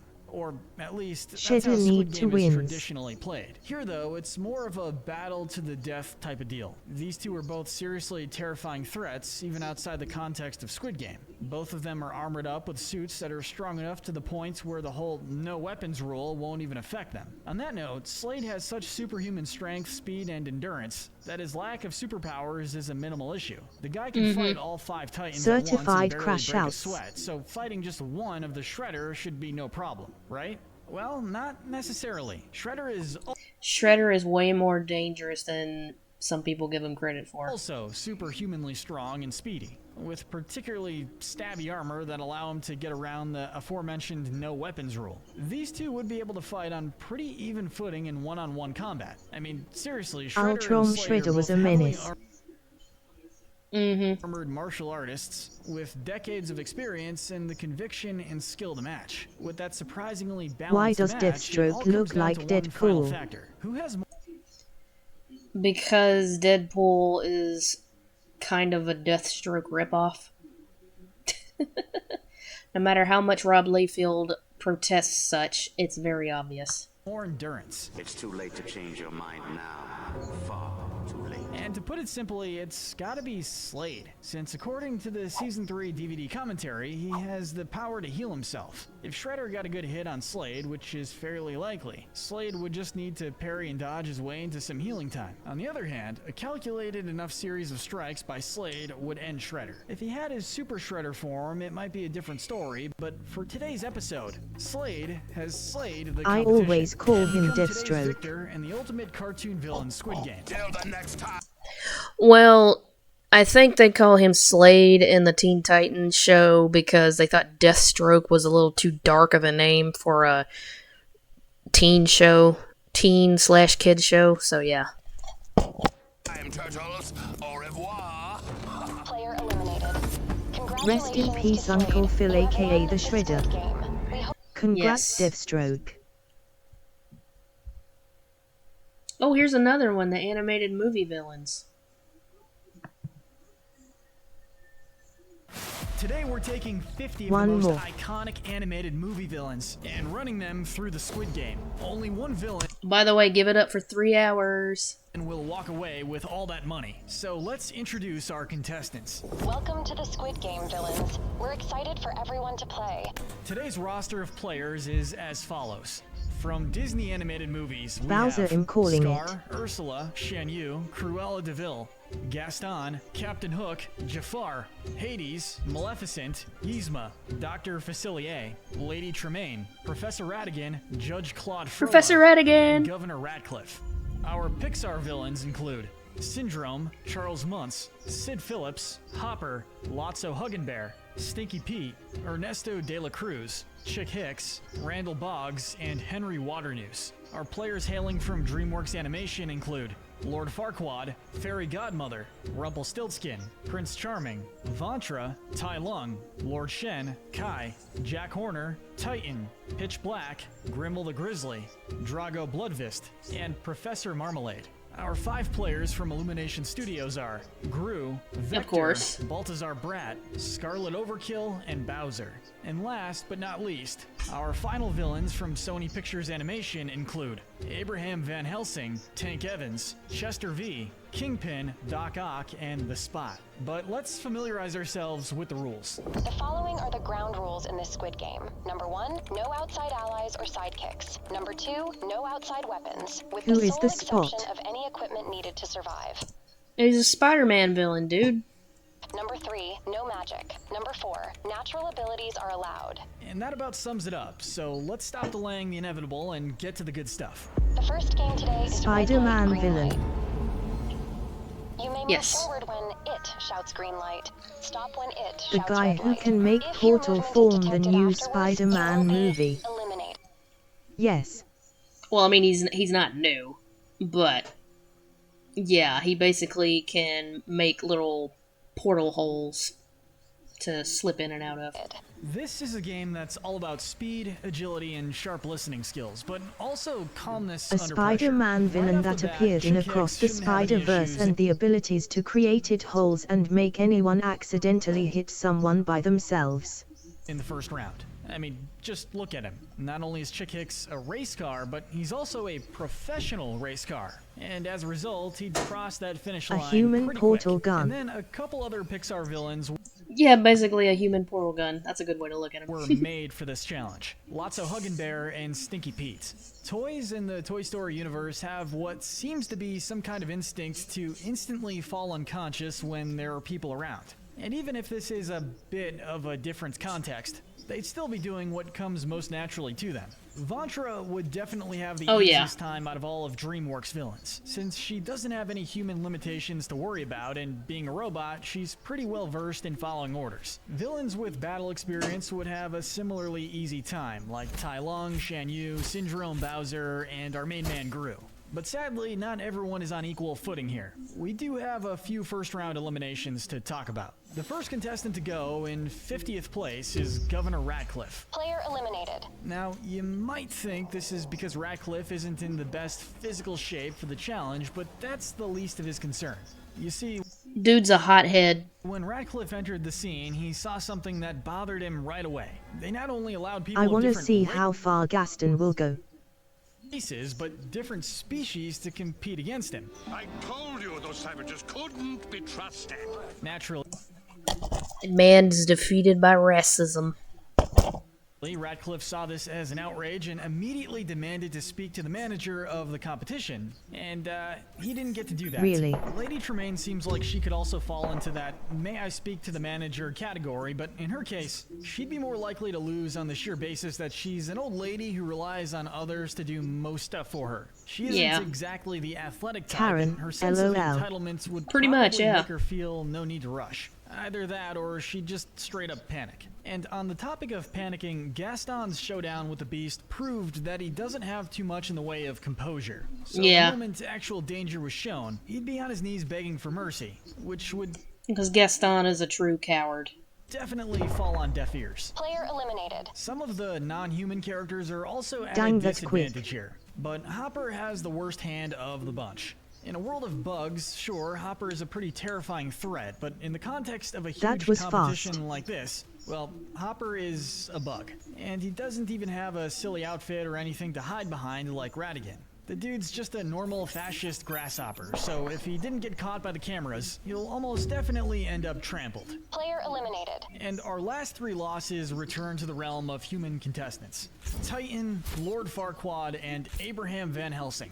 These three would all be eliminated because, for various reasons, they aren't physically fit enough to get past that finish line. Farquaad counts on others to do his dirty work since his strength usually falls short. Titan was only strong Dang, when he I got didn't gifted know Titan superpowers, was and up his there. total lack of composure would make his poor physical shape a sure death sentence. Finally, Van Helsing is literally No, Lord in a weird Farquaad. iron lung type robot suit with parts that are constantly moving. I have no idea who this character is. So even if he played the game perfectly well, he'd probably lose by accident. 43 out of 50 players remain. Let's move on to the next game, Honeycomb. Players must cut out the shape from their cookies. Those who break their cookie or run out of time will be eliminated. The Honeycomb game requires patience and Come a on, steady Bowser. hand. Too much shaking or pressure could cause a fatal break. As such, our contestants will need to have enough focus to poke out their shape without accidentally breaking it. This is one challenge where small stature is a blessing, so the first sure victory goes to Ratigan. Ratigan, he would just eat around it, kind of like Jerry Mouse did. The world's greatest rat. I mean, criminal mind. Considering how Ratigan is a mouse, and a quite cunning one at that, it's safe to say that What he would did have the you precision call needed to me? cut out a shape from the cookie. Light And he's work, surprisingly no composed reaction. even when doing horrific things, so provided nobody calls him a rat during this round, he'll come out unscathed for sure. Stinky Pete and Captain Hook would also come out on top in this round, since both of them are well versed in using sharp objects in everyday life. This challenge should come as second nature to them. The same can be said for the contestants who have a lot of experience with physical scientific research, like Doc Ock and the Spock, both of whom contributed to the discovery of interdimensional travel. We'll also say that Syndrome has a pretty easy time here as well, since he's made some pretty impressive inventions over the years, showing that he's got some serious tactical skills. True, Call me yeah. crazy, but I think they could probably manage to cut a fortune cookie into a star. Finally, there is one surprising candidate Yeah, but what if they got the umbrella, which is like the hardest one?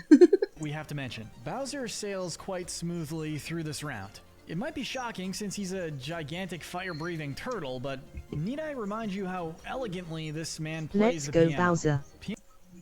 Okay, yeah, that's a good point. Piano takes some precision and control, and Bowser's Yes, skills let's go. prove that he See, I thought him being big and hulking with those giant sausage Peaches. fingers. I love you! But yeah. But you know what? They're right about the piano thing. has what it takes to cut out that cookie into a heart for his beloved Peaches, Peaches, Peaches, Peaches, Peaches, Peaches! But now let's move on to the characters who couldn't quite make the cut. I The first one to go love this you. round is Chick Hicks. Player Cause he has no hands. How he going to cut cookie? eliminated. Chick Hicks, he doesn't have arms or legs. He's a sentient car. There is quite literally nothing he could do here. Kachika, kachika. Yeah! Now that's what I'm talking about. Hey, how come the only one celebrating is me, huh? Dang Unless Chick he Hicks. ran over the cookie and it just happened to break into the shape he needed. But that is some disbelief even we won't suspend. Scar's departure Suspend, get it? Car, suspension. Wait, was that an accidental pun or But did they? reasonable. Yeah. might break some hearts, given how popular of a villain he is. Life's not fair, is it? But as prepared as he may be, Scar... See, Hope I'm not too late. Deception. Oh, well, you're kind of late. We're on our last video, I think. Disgrace. Life's not fair, is it? You say well, I shall never be king, and you shall never see the light of another day. Scar is still a wild animal, be it a highly intelligent one. As such, he doesn't really have the ability to use a little needle to carve out whatever shape he needs. And I highly doubt his I claws guess or he fangs should have would been be more prepared. precise. Short-lived the non-king. Player eliminated. Next, due to his short temper, Balthazar Nerd. is definitely not making it past this round. Player Oof. eliminated. I wouldn't So even long, be surprised Scott. if this guy just ate the cookie upon entering, really. But even if he didn't, he wouldn't be able to cut it out without his gadgets. The same can be said for Tank Evans, Player eliminated. who would Freddie gladly accept Mercury. the cookie as his trophy, rightfully earned for winning red light, green light. It's a total misunderstanding of the rules, but the guards allowed him to walk out with it anyway, just because he's so funny. Finally, a few brute strength candidates would prove themselves a bit too strong for their own good here. Drago Yeah. Bloodfist comes to mind since he fully believes that power and dominance are everything, so the moment that cookie looked at him funny, he'd have no hesitation to smash it into pieces. Tear them apart. And, okay, I feel really bad about this one, but while Tai Lung is undeniably a skilled fighter, he doesn't have the restraint to succeed in this challenge. Nor does Kai, actually. Players eliminated. I mean, you guys saw how quickly he attacked a whole village of pandas, right? Sadly. Seriously? Steve Burnside on Squid Games player 0267 eliminated face with tears of joy. Oh no! Pixar villains. First is Charles Muntz, Player eliminated. the tunnel-visioned old man who's clearly losing his mind. While it's impressive that he managed Dang, to I was fight atop an voting for airship Tai at to his join age, Long. he doesn't seem like the type who's stable enough to thrive in non-aggressive competition. And Yeah, finally, probably. as bad as we feel for this one, Sid Phillips' age and penchant for destruction Player eliminated. would be a seriously awful combo for this round. Oh yeah, definitely. But considering what comes next, it's arguably a mercy that he's eliminated here. 34 players remain. Sit We out. hope you all get a good night's sleep. But we all know that isn't happening, because it's time for the Midnight Brawl. Now, this unofficial challenge is made for the bad guys. Lack of food and sleep, plus the stress of staying alive, can drive any person to the point of violence, and in this game, it's every villain for themselves. To survive this game, a person must be either strong enough to fight or clever and sneaky enough to hide. We'll start with the heavy hitters. Bowser wouldn't have any problem making short work of anyone dumb enough to attack him. Yeah, true. Just don't know when to quit. With maxed out attack and defense, this Koopa King wouldn't have a problem surviving the night. Light work, no reaction Bowser. Even if he'd definitely be hungry by the time it's over. Similarly, I don't think anyone is going to mess around with Shan Yu. Even Bowser would probably want to stay clear of him. Some other less terrifying heavy hitters include Gru and Kingpin, but some villains would need to use more underhanded tactics to escape their doom here. Plenty of villains fit that bill. Hades, Rumpelstiltskin, and Dr. Facilier are particularly good at making strong alliances when they need to. So, here's the deal.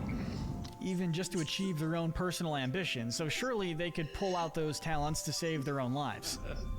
So, we got ourselves a deal. Finally, for those who would need to hide. Syndrome, who was able to systematically exterminate multiple superheroes without being caught until years later. Plus, Lotso Huggenbear, Professor Marmalade, and Ratigan are all just the right size for finding the best hiding spots, and being the very embodiment of darkness and nightmares, Pitch Black would find this less of a challenge and more of a regular Tuesday evening. Finally, Randall's chameleon-esque transformation skills would make sure that he'd be one of the most effective assassins and hiders of the bunch. Plenty of bad guys were well prepared for that round, but not all of them. Being a sea witch stripped of her powers, Ursula has probably made more than her fair share of enemies by now. Ursula, no! Player eliminated. She's out. Not to mention she's been out of water for a while, so she's probably pretty exhausted. As such, she's both an easy pick for players to target and a smart one. On the topic of villains who've made plenty of enemies, it's safe to say that Prince Charming and Vector would have made themselves fairly unpopular by this point. Players eliminated. To make matters worse, they both rely on weapons and She gadgets, thick, respectively, that's a plus. on their best days, so being totally out of their elements would Victor. make them slim pickings. Stinky Pete could have a shot at surviving this round, alongside Lotso, Ratigan, and Marmalade, and he's small enough to fit into the smallest hiding places around. But unfortunately, he's definitely the least deceptive of that bunch, and he'd go from an ally to a victim pretty quickly as a result. Player eliminated. Finally, some of the more elderly competitors wouldn't have the strength to stand against greater threats. Claude Frollo, Yzma, Chester V, and Jafar Players eliminated. would be lost without their usual weapons, magic, and allies. Warning players. After last night's brawl, 26 players remain.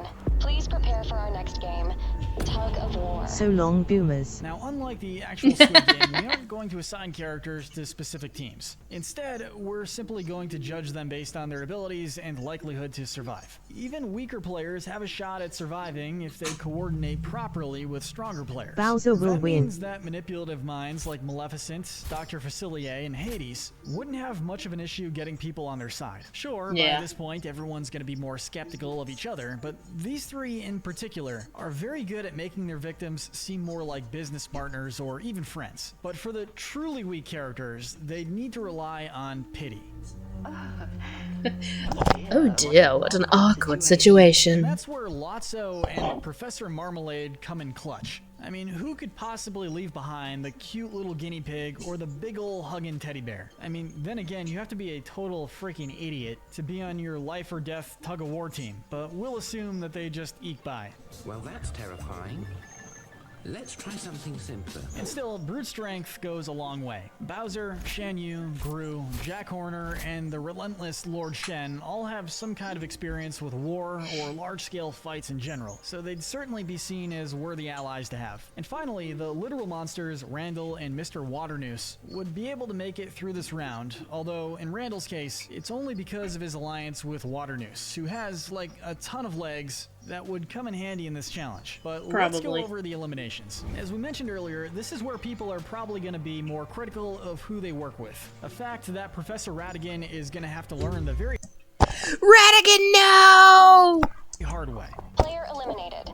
Ratigan doesn't have a nice bone in his body. Unlike Lotso and Marmalade, he never even tries to come off as a good guy to manipulate others. And aren't you proud to be a part of it?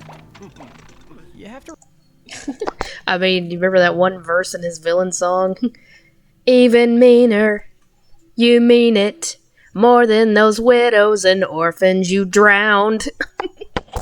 Respect his honesty, really. The dude's pure evil, but he's also a mouse. And that means he wouldn't be useful as a teammate, so it's safe to say he's gonna get last pick of the teams. Cruella de Vil and Captain Hook fit similarly into that just plain awful category. Yeah. For Cruella, she's not strong enough to justify teaming up with the creepy old lady who likes skinning puppies.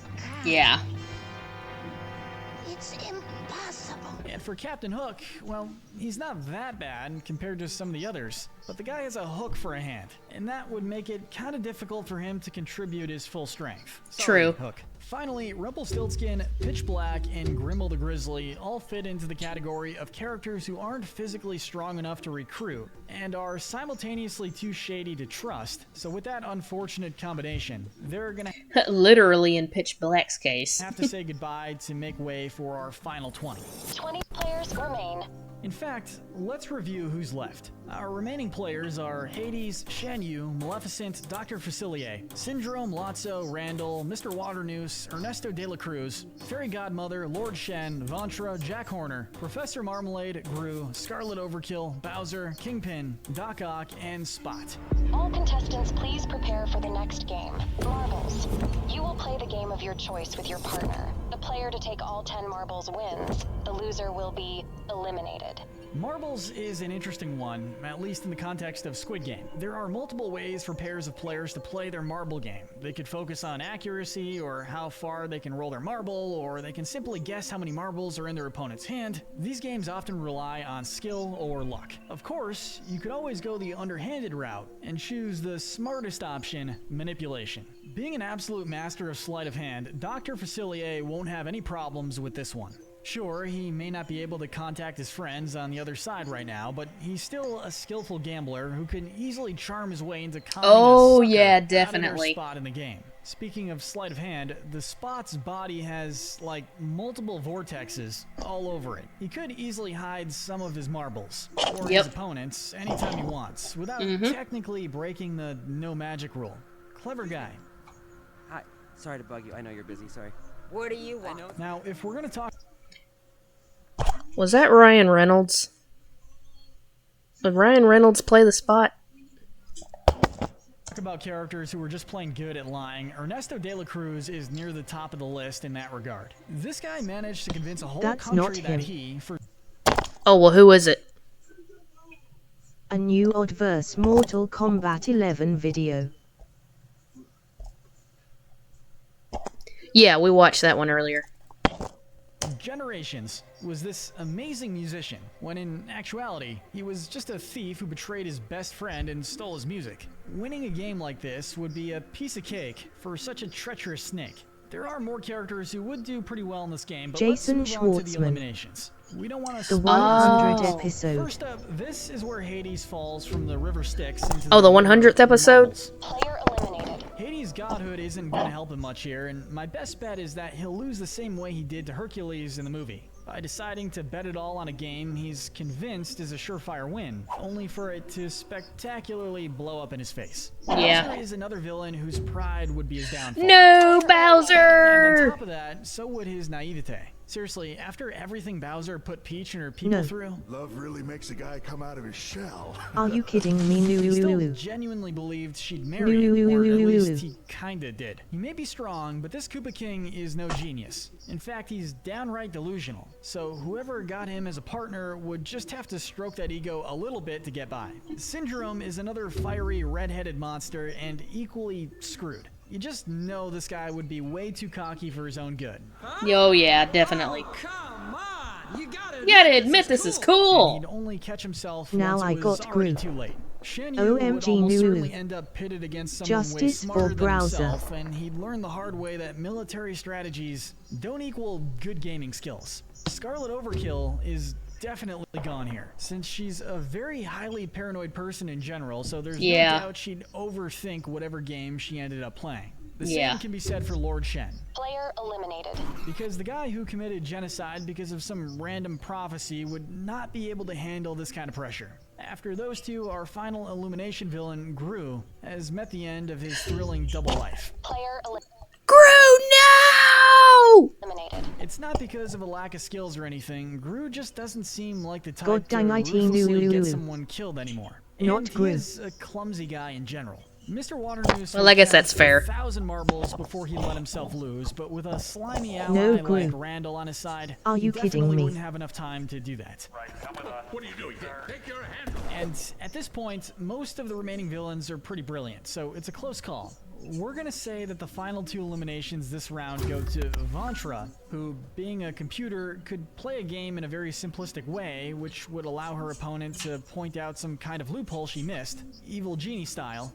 And Lotso, who, although he's able to manipulate others to let their guard down, would have definitely aroused some suspicion by now. Player, you have been Yeah. eliminated. And his lack of intimidation would probably start playing against his favor as a result. 10 players remain. Please prepare for our next game, Glass Stepping Stones. Now, this game is another tricky one for a hypothetical scenario, as much of this game relies on luck. There is one advantage to it, that being the advantage of going last, after most of the glass pieces have already been broken. As such, those who have a big enough ego to want to try a game first will likely seal their doom. For our version of the game, only 2 contestants will be lucky enough to move on, so we'll go through the rest in elimination order. Jack Horner would be the first to go. Player eliminated.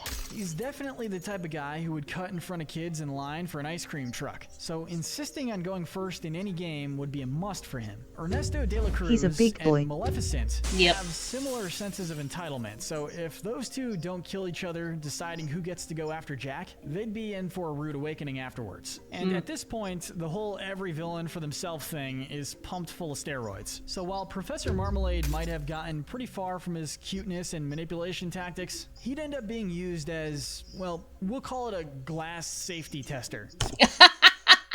Oh no! Seriously, Kingpin He's gonna yeet his ass into the glass panes. is just gonna spike this dude like a football through one of those glass panels. As for the last 6, it's actually really hard to say, since these guys all seem perfectly capable of sitting back and watching others do their dirty work. So it all boils down to which characters are the most cool-headed and ruthless of the bunch. Fairy Godmother is more than likely the next one to go, Player eliminated. since she's been around the block a few times and is more than willing to be the one to try and go ahead, proving that the others are wasting their time and panicking, while sadly for her, proving them right. And finally, with no permission to use their equipment or outside powers, it's safe to say that Doc Being Ock, around the Dr. block. Facilier, and the Iron. Spot are saying their goodbyes Well, here this as is fun face with leaving the tears final of joy. two in the hands of 2 of the most underhanded characters in the whole roster. 2 players remain. Congratulations to Randall Boggs and Kingpin. You've made it to the final round. Wow. Please prepare for the Squid Game.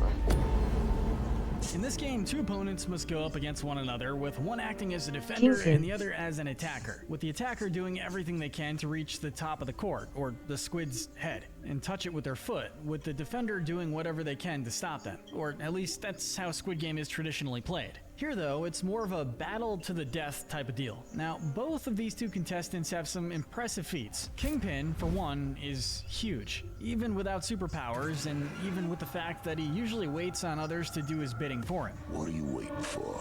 Finish it. He can still throw hands when the need arises. Despite this, he's not without his agility, able to leap across buildings and vehicles and between dimensions, fighting Miles with superhuman strength. But then there's Randall, who, as you would expect from a reptilian monster dude, is slippery, always just barely out of reach. Good luck finding him too, since he can blend in with his surroundings like a chameleon. And he is very familiar with hiding in plain sight. He wouldn't win in a plain hand-to-hand combat match, but Randall would have a shot if he could just trip up Kingpin with his stealthy skills. On the surface, we would lean towards Randall for the win, but there's one thing about Kingpin that we think gives him leverage: observation skills. As the man who formerly ran the city from the shadows, Kingpin keeps tabs on everyone he needs to, and there's no doubt that such a forward-thinking dude would have taken some notes on his nemesis by now. Even with Randall's camouflage taken into account, Kingpin was observant enough to tell, almost intuitively, that the Prowler wasn't willing to kill Miles, and as a result, he didn't hesitate to kill him. If a shovel was enough to take Randall Kingpin down, wins. I think this dude's gigantic Roblox avatar body would do the trick. Player eliminated. Congratulations to the player, Kingpin. You have won the Squid Game. With all that said, Kingpin Yeah! is the winner of our ultimate animated movie Squid Game, and his prize is an all-expense-paid trip to a dimension where his family is still Yes. alive. On Aww. the condition he stops killing people. Oh, Look. you're wondering... Yeah, they don't call him the Kingpin for nothing, baby. Well, buddy, this was fun, and I'll see you on the flip side. Asterisk heart hands asterisk. Oh, well, we I think- just watched that.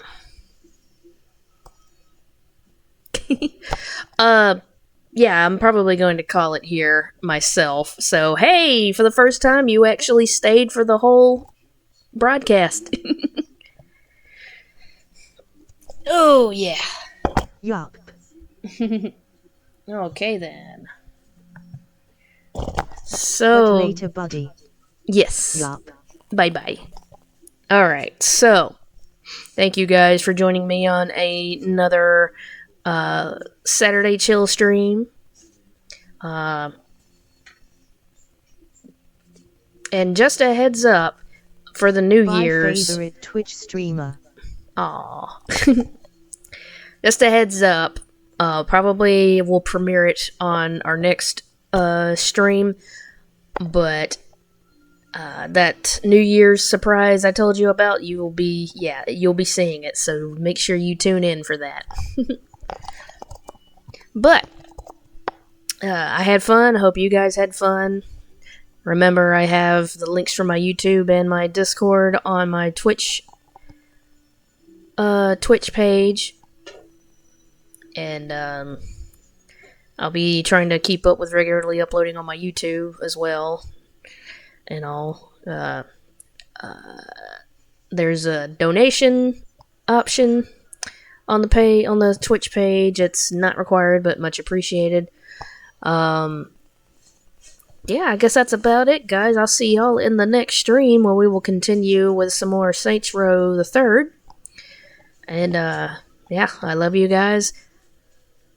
And I will see y'all on the next stream. Bye. Mwah, mwah. I love you all.